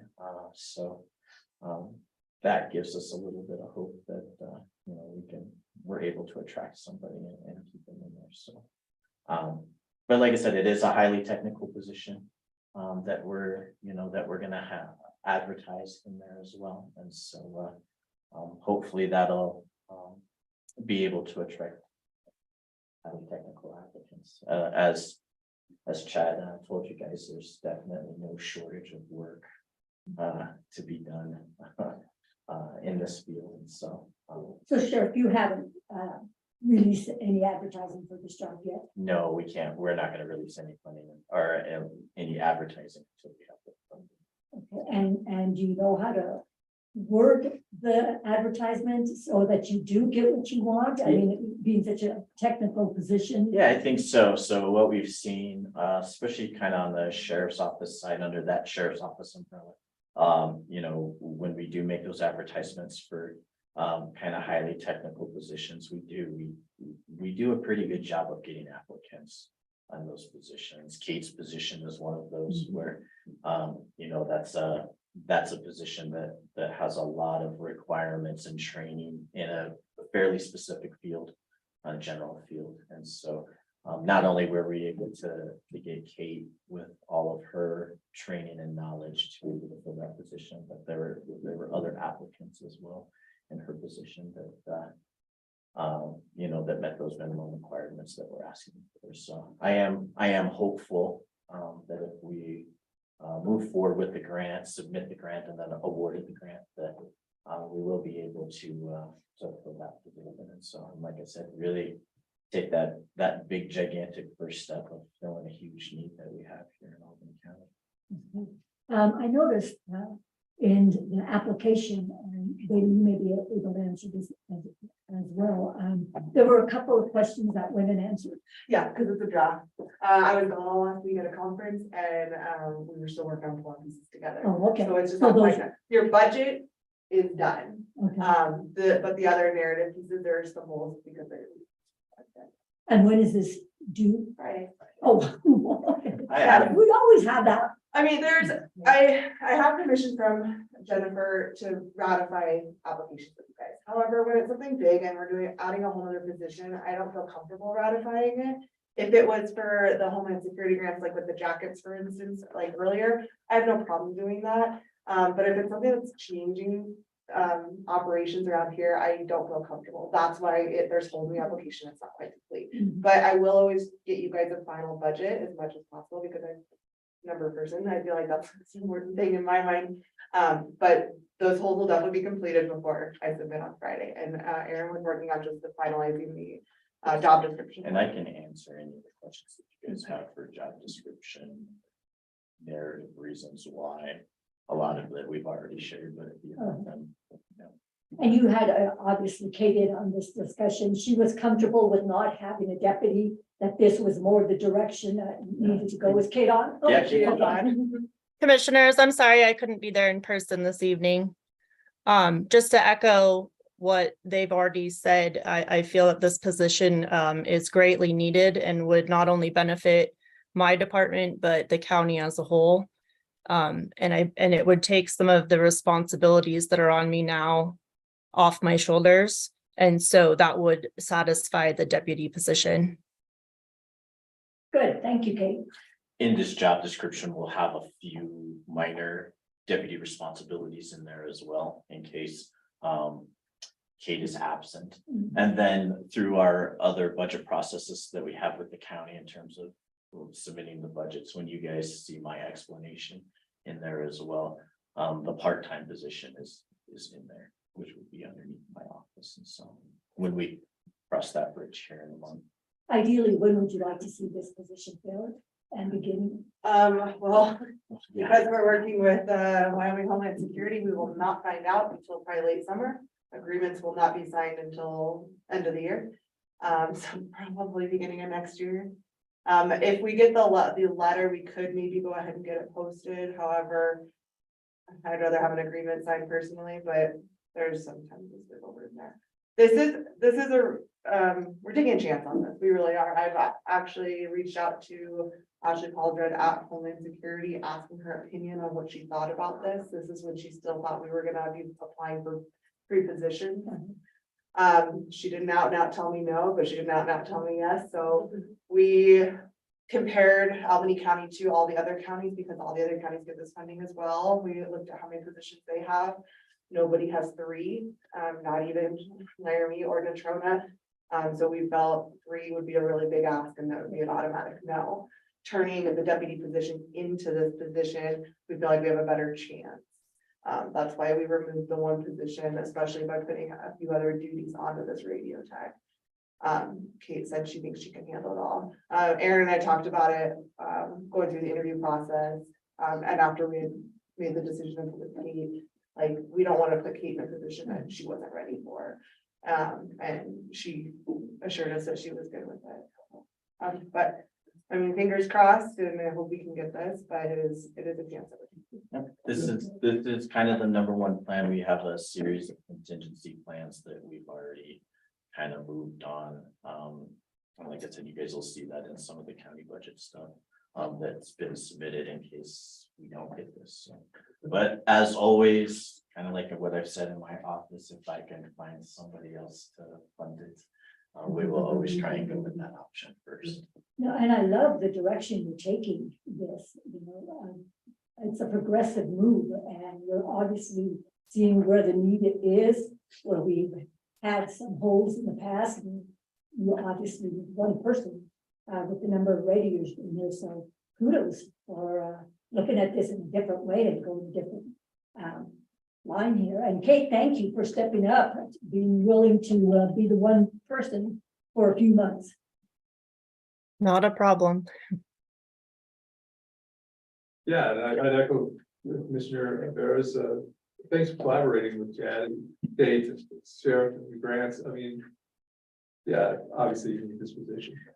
We've got even though they're not on the grant application, we have a lot of other people that are interested and on board and are really looking forward to this as well. We've reached out to Lark. They're definitely interested. Luke Hawkins, we've discussed it with them. They're definitely interested as well. And so, like I said, as we move forward with the application and we start to look at other funding sources to help out with this, they're there. We're just looking for a commitment at this point before we submit that application. We were hoping to get just a little bit more financial commitment from some other sources. It hasn't come through. But we're hoping maybe if we get this for the county to help with all the county pieces, that it could possibly grow, leaving it open for maybe a partnership with the city and then they match more. But we'll see. That's great. Yeah, you're probably just pointing at him with this idea.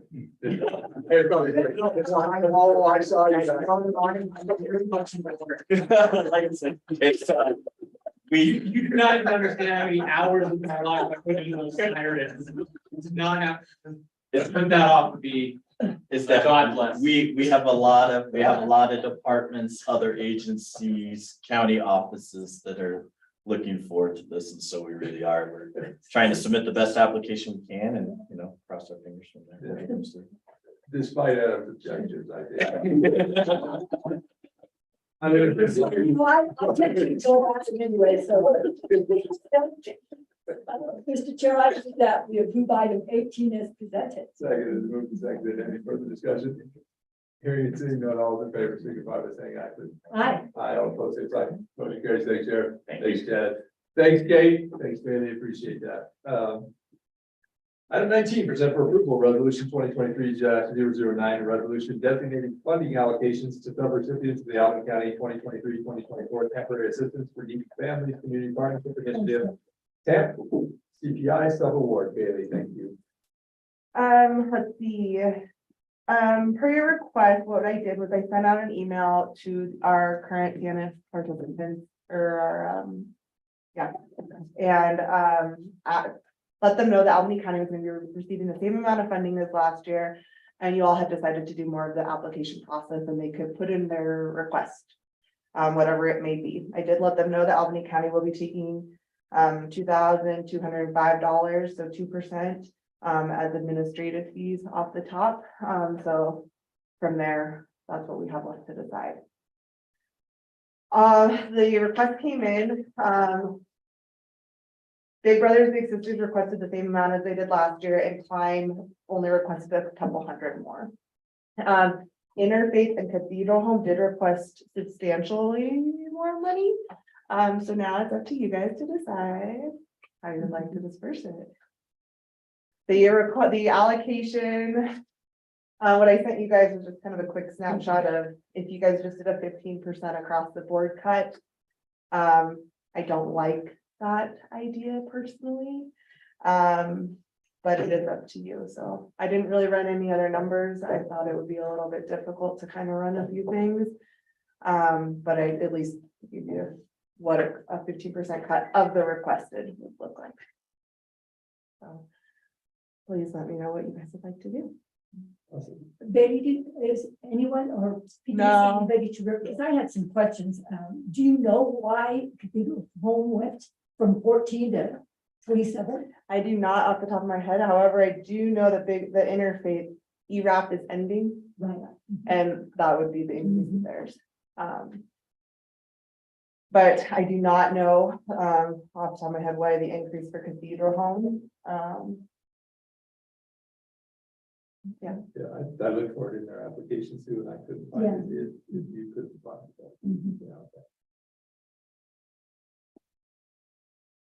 Any ideas, Sue? It's always a difficult game, both sides of this deal, because, right, you ask for a big request, you get that big request cut, you still have a sizable win on the deal. Yeah, for standard stuff, you could lose money in that process, and so, you know, absent for me, I guess just going off of last year's, have those been kind of about consistent previous to that? You know, right? They have, I mean, ERAP did kind of change the game for the past few years, so, Tiana actually wouldn't, some of the funding Interfaith uses Tiana dollars for, they said no because ERAP was doing it. So that kind of changed things up. But other than that, I mean, they're pretty consistent. Big Brothers Big Sisters usually ask about $10,000 or $20,000. Klein usually asks about 36. This is, from what I can remember, the largest amount Cathedral Home has ever asked for. And again, this is also the largest amount I've ever seen Interfaith ask for, but that doesn't mean anything. I do know, I mean, money, all the COVID money is starting to dwindle, and that could be some of the reason for these requests. As far, I mean, we are only 6 months into the current year right now, so going into that, everybody does seem to be on track to spending all their money. Previously, I have had some problems, I guess, or a couple situations come up with Cathedral Home not spending all their money, but part of that, I believe, was due to transition of the person in the position. And then Interfaith as well, but again, that was because the ERAP was out, and TANF decided kind of later that they weren't going to be funding the same things ERAP was. I mean, overall, they're all great partners to work with, and haven't had any major problems with any of them. What else can I tell you? We funded Cathedral, Climb, Big Brothers, all through our and Interfaith. We funded all of them through our funding. Yeah. Thanks, good. Yeah, sorry, not much help. And I have some questions, Betty, that you can answer with just some of the information that was provided in their applications and all.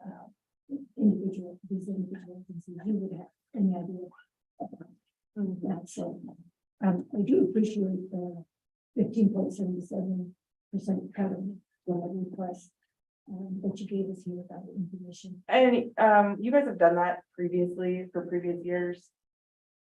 I think people have caught on to it personally, and then they request more, knowing that they're gonna get cut.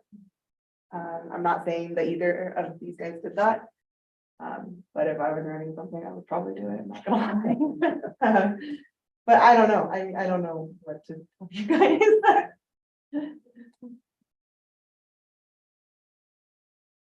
And unfortunately, I do have to have a decision because I gotta get this. Do you have a process, Sue, that you think that you would want to head down, or does any of these, either the right or the left of these columns, look interesting to you, or do you want to make adjustments? I don't want to necessarily take the 15.77% cut on everyone, Interfaith, sorry, Big Brothers and Sisters has been pretty consistent with what they asked. I don't have a problem actually providing their request again this year at 20,000. I am uncomfortable with Katrina, the big jump, and that one I would consider a percentage cut. From their requested or from even from the 15.77 amount? Well, the requested, is that 27. 14.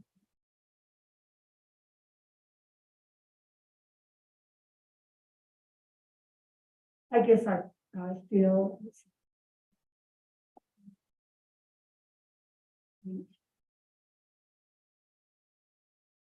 I guess I'd be okay with the 15.77 cut request. For Cathedral. Mhm.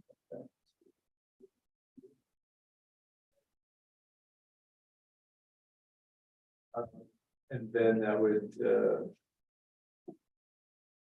we'd have to get $3,164 out of the other two Flying Wyoming Interfaith Good Samaritan if we were to keep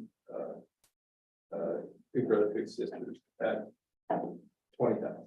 Mhm. Can I make just one little request Sure. that we use whole dollars? I know I gave you the. Yeah. The state likes me to use whole dollars. Yeah. So 75 to 2975 for extended family.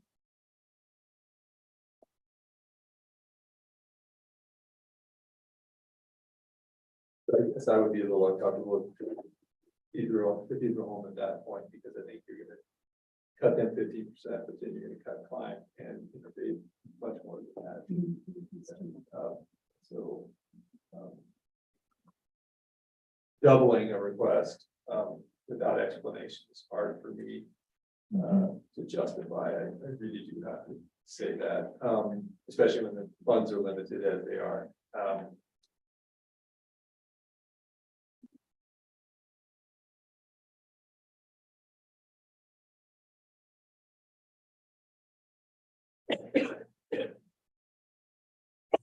I'm just preparing you guys for budget, so. Yeah. No. And I guess, the 2022, 2023 is kind of in line with what we have to spend. With the exception, we'd have to take about $800 from those remaining four to make up for the difference in the grants department.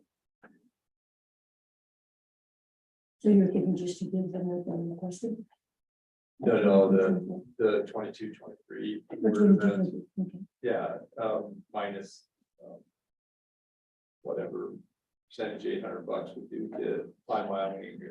Interfaith would take a bigger chunk of less of the. They would have maybe $300 less than Interfaith would have maybe $100 less. Or the Flying extended family would have about $100. Interfaith maybe $300, because ground figures was about 3 times.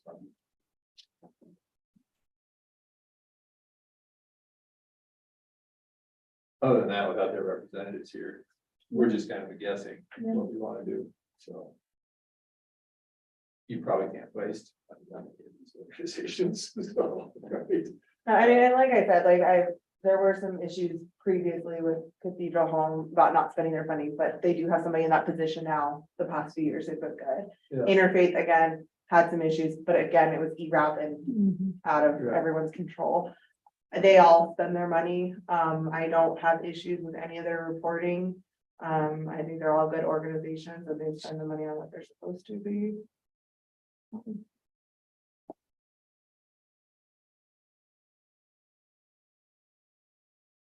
My guess is with them not here, I think, I would do the 2022-23 awarded amounts and take the difference in the grants budget, which is about $785, and equitably to remove that from Klein, Interfaith, Big Brothers, and the extended family program.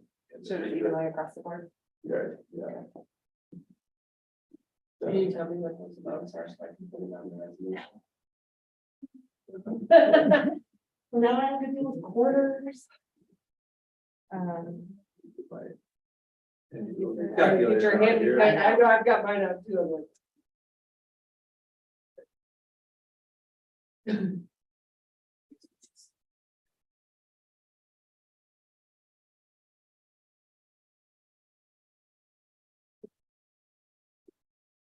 Guessing that Interfaith Good Samaritan would take a $282 cut from their requested amount in Tamp's CPI 22-23. Figure out the rest here.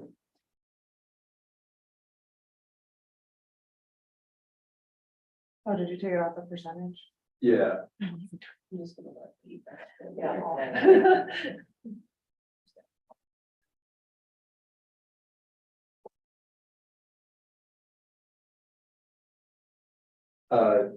Lime Wyoming would be $256 less than the requested amounts.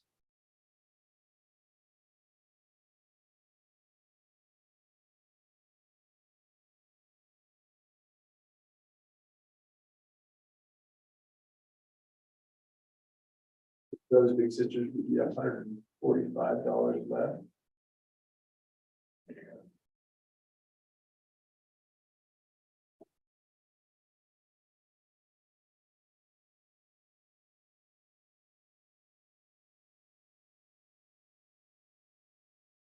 And then Cathedral Home would be $117 less, and that should make it.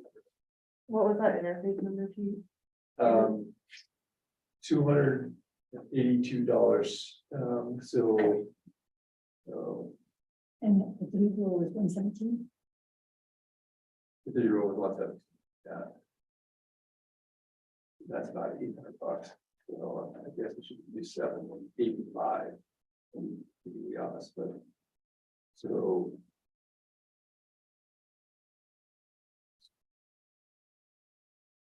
Okay. So interfaith would be 38598. Mhm.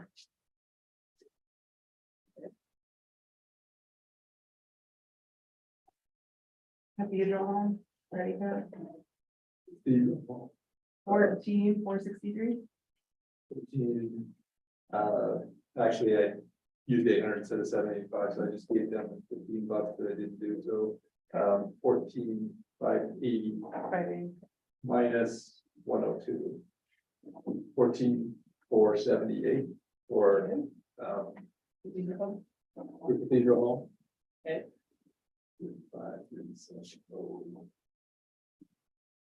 256.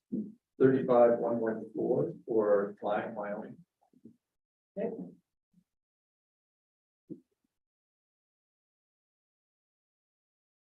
19,855 for Big Brothers Big Sisters, and 2205 for the grants and administration fee. I hope that comes out right. What was the grant administration? 2205. Yep. No, that was good. Yeah, perfect. 855. Maybe since it adds up. Thanks.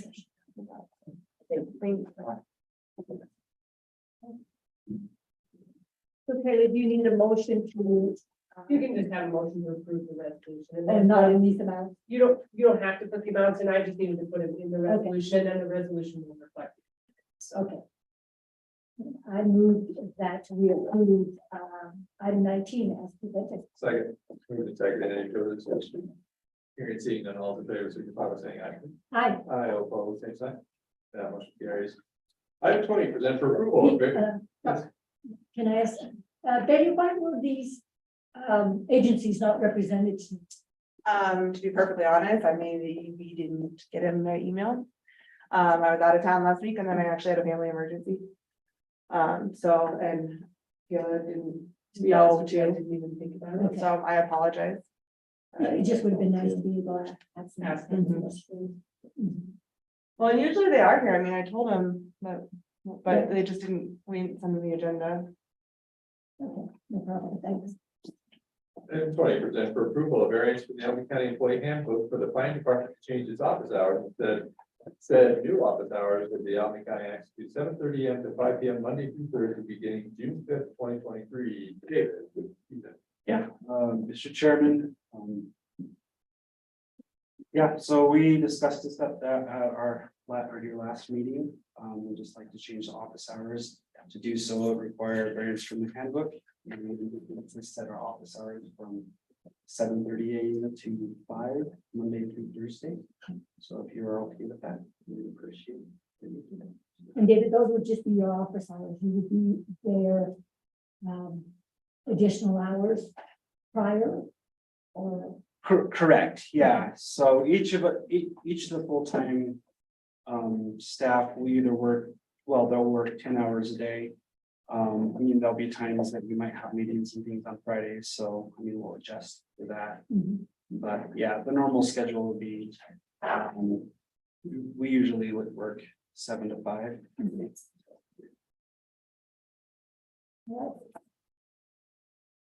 I move that we provide for you as presented. Second, any further discussion? Hearing and seeing that all in favor, signify by saying aye. Aye, all opposed, same sign. That motion carries. Thanks again. Yeah, appreciate it. 21% for approval, master subscription agreement in order form between the Board of Commissioners of the County of Albany, Wyoming, and Business and Training Library LLC for a learning management system platform. $50,000 to be paid annually for a 2-year period. Anissa, good evening. Good evening, Commissioners. Thank you very much. So this is just a request to contract with Business Training Library LLC, also known as Biz Library, to provide trainings and professional development for our counties, for our county employees. This will give them, this includes the learning platform as well as the content, including sexual harassment, anti-bullying, all the compliance things we need, OSHA, and then we'll have professional development. I've already had a couple departments reach out for some Microsoft trainings for various programs, so we'll be able to implement those for county employees. Yeah, and he's explained a little bit more. There's 50 courses annually.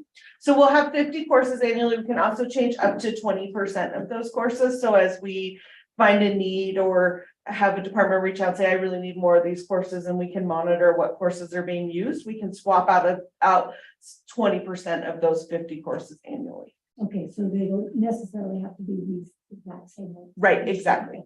So if we find courses, if we find in our initial pick, we're finding courses that aren't being utilized, we can swap those out with some either department requests or things that we feel the county could improve on. Okay. I move that we approve item 21 as presented. Second, moved and seconded. Any further discussion? Hearing and seeing that all in favor, signify by saying aye, please. Aye. Aye, all opposed, same sign. Motion carries. Thank you. Thank you. 22, present for approval, quote from Dell Technologies, in the amount of $7,990.70 for Microsoft security licenses. Adam. Hi. So this is an add-on to our Microsoft Cloud licensing. It provides several features that I outlined there in the packet. I can certainly go over here just 2 seconds. This will provide a kind of a universal login gateway. We'll take all of our cloud structures and be able to unify them under a single house, which would be our Microsoft credentials. Everyone's already familiar logging in there to get to their emails and such. So being able to direct in that manner. The other side of that will be a cloud management patch application management. So the laptops you guys are using today, being able to actually administer those and patch those from your home versus having to consistently see the email from IT that says, please bring them in to get them back on the network. That means every time you're opening it, the machine's patched, secured. It's the only way we can even stay relevant in the game today. Those are the 2 large pieces. There's several DLP functions that go along with it. That's an interest of us as we consider maybe looking at using our cloud sync options. We have a terabyte per or 100 gigs per user. I'd like to leverage those for leveraging less on-site applications and resources that speed up the local network, as well as provide more flexible work for everyone. Really, this is what puts us into the first stage of being able to allow for full remote work. Those platforms so that we can broaden our hiring, right? We get someone who is well qualified and well works. If there's an interest there to allow them to work from home the entire time, this is the only way to do it. That is in motion 22 then. I move that we approve item 22 as presented. Second, moved and seconded. Any further discussion? Hearing and seeing that all in favor, signify by saying aye, please. Aye. Aye, all opposed, same sign. Motion carries. Item 23, present for approval. Quote from Advanced Network Management for pen testing services in the amount of $5,925. So per compliancy, specifically our PCI compliancy, which will back into insurance compliancy. We are required to have yearly third-party penetration testing performed, both external and internal. Most every outfit wants 25,000 or more on a yearly basis to look at the scope that we are. We've also done, an entire IT overhaul over the last 3 years, being able to essentially assess and audit the work that we've done, and provide direction forward would be hugely beneficial to my department. So I'm trying to hit 2 birds with 1 stone, A&M understanding that this is a need that is a yearly, and with a large partnership that we have there, has stepped up and made something that's, essentially affordable for us to work with. Any questions? And entertain motion 23, please. I move that we provide 23%. Second, moving second, any further discussion? Maybe seeing none, all in favor, signify by saying aye, please. Aye. Aye. Opposed, and signed. That motion carried. 24, then for approval quotes. Quote from Adobe in the amount of $2,880 for the purchase of an e-signature platform. Yes, so this would be essentially unlimited users into Adobe Signs enterprise platform. So this is all, I can see the Caleb dancing out of this. Yeah, so the many man hours that are used to tracking down a physical signature, getting people signed, so on and so forth, out of the clerk's office, any MOUs out of our legal team. I think there's even a big grasp in applications that are submitted maybe to the planning office or other entities within drug court was another one that expressed interest in some of the e-signatures because of how the process flows work.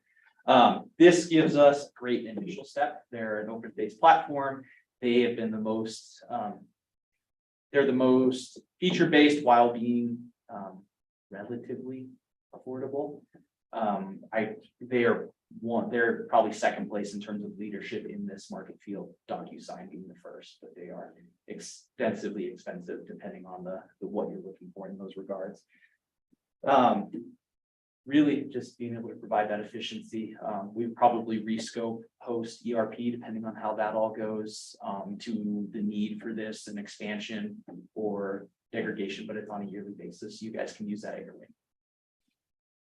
Any questions, Sue? So this gets us 500 signatures? No, this gets you 1,500, and so essentially 1,500 signed packets. Okay. Okay, it's not on a per signature basis, it is on a per packet basis. It could be a 500-page packet that needs 10 signatures. That is 1 envelope it goes.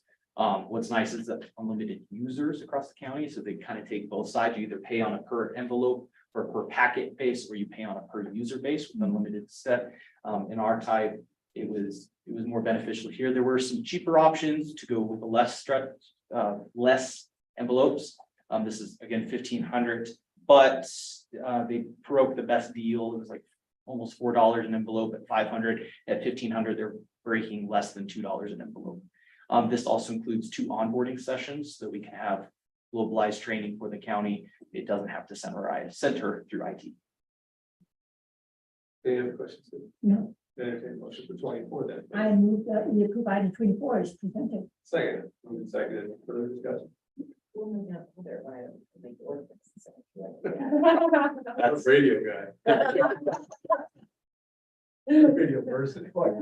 It's been moved and seconded, seeing and hearing no further discussion, all those in favor, signify by saying aye. Aye. Aye, all opposed, same sign.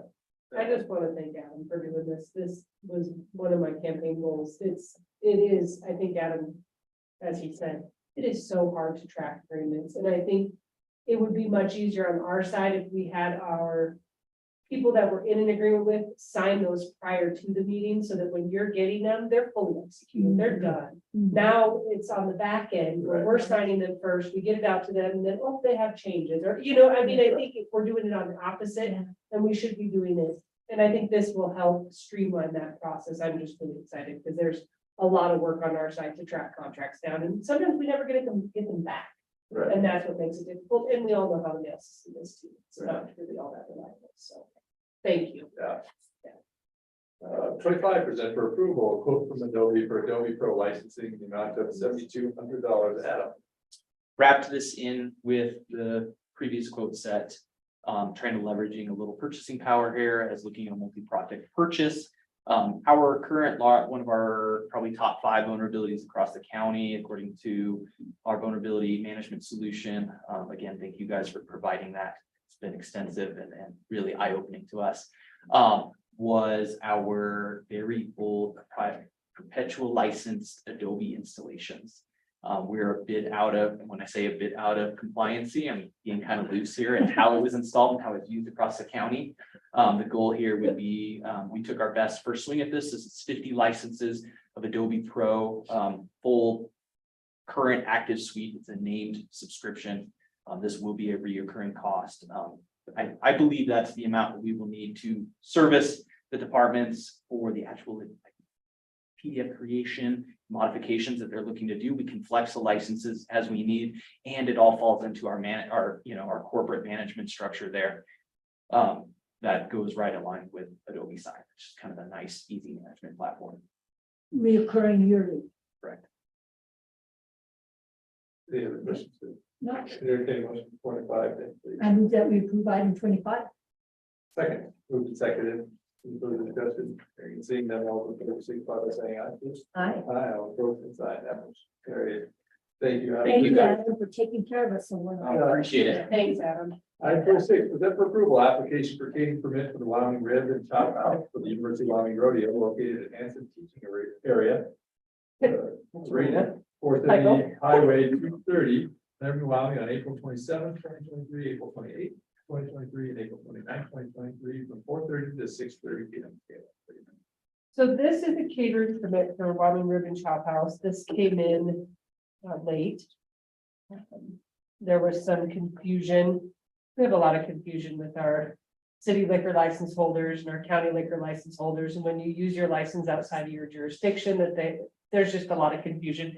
Neither here nor there. We were able to work with her. I talked to Nancy at the city. They put it on their agenda tonight to approve Wyoming Rib and Chop House to use their license in the county. So we should be all good to go as long as we approve it here. It's on the council's meeting tonight as well to give them a people. So I don't know how we can educate our license holders better. We find this a lot. They don't realize that when they use their license outside of their dispensing area, which is their restaurant or bar, that they have to have a permit to do that. For some reason, that's hard to. Is that going to become an even bigger issue with? I mean, this is not any different than what we've always had to do. They just don't know the laws. So I can educate our county license holders. We have way less than what the city does. I don't envy Nancy at all to have to track down all those at the city, but I can definitely educate our county license holders better. And that just might be a letter to them, letting them know, if you're going to use your license outside of your dispensing area, that you have to have a catering permit. And if you're going to use it outside of your jurisdiction, that you guys, as the license issuer, has to give them permission to use their license outside of our jurisdiction. So, I mean, it can be that, not that they'll read it, but it's something that I could definitely do. It's just giving the information. So, but it's $150 revenue that we'll take. So, Yeah. I move that we approve item 26 as presented. Second, moved and seconded. Any further discussion? Hearing and seeing none, all in favor, signify by saying aye, please. Aye. Aye, all opposed, same sign. Motion carries. Item 27, acknowledge receipt of letter of resignation from Patrick Sheehy from the Historic Preservation Board and direct the clerk to advertise the opening. Does that need to be voted on? I don't think, does it need to be voted on? Acknowledge the receipt? Okay. no. No, we should acknowledge. And we could probably maybe do that to the consent agenda. I don't know that it needs to be on the regular agenda for boards. I don't know. I think that only because the direct clerk to advertise, Maybe that's why it's on your regular agenda. Well, So I have to make a motion then to Yeah. direct me to advertise. You have to, yes, not to recognize it, but to direct the clerk to advertise. I'm sorry. But there's- Having acknowledged the receipt of the resignation letter from Patrick Sheehy, I move that we direct the clerk to advertise the opening on the Historic Preservation Board. second, moved and seconded. Any further discussion? I'd like to thank Patrick for his work, long time work on the Albany County Historic Preservation Board. It was always interesting and entertaining to listen to Patrick and his passion for historic placements. And so we'll miss him, but I appreciate his letting us know. And thank you, Patrick. Seeing no more further discussion, all those in favor, signify by saying aye, please. Aye. Aye, all opposed, same sign. That motion carries. Item 28, reappoint Eric Sandy and Gwendolyn Christie to the Albany County Historic Preservation Board for a 3-year term. I move that we reappoint both these individuals to the Albany County Historic Preservation Board for a 3-year term. Second, moved and seconded, any further discussion? Hearing and seeing none, all in favor, signify by saying aye. Aye. Aye, all opposed, same sign. Motion carries. 29, approved payroll vouchers for April 2023. I move that we approve vouchers for April 2023. Second, moved and seconded, any further discussion? Hearing and seeing none, all in favor, signify by saying aye, please. Aye. Aye, all opposed, same sign. That motion carries. Item 30, seeing no more business for the Albany County Commission on April 18th, 2023. I do appreciate you guys hanging in there with us, all your work to make this happen. Chelsea, thanks for being on board through the whole dang thing. Really do appreciate it. Have a great evening. We'll see you in 2 weeks for the first May hearing. First May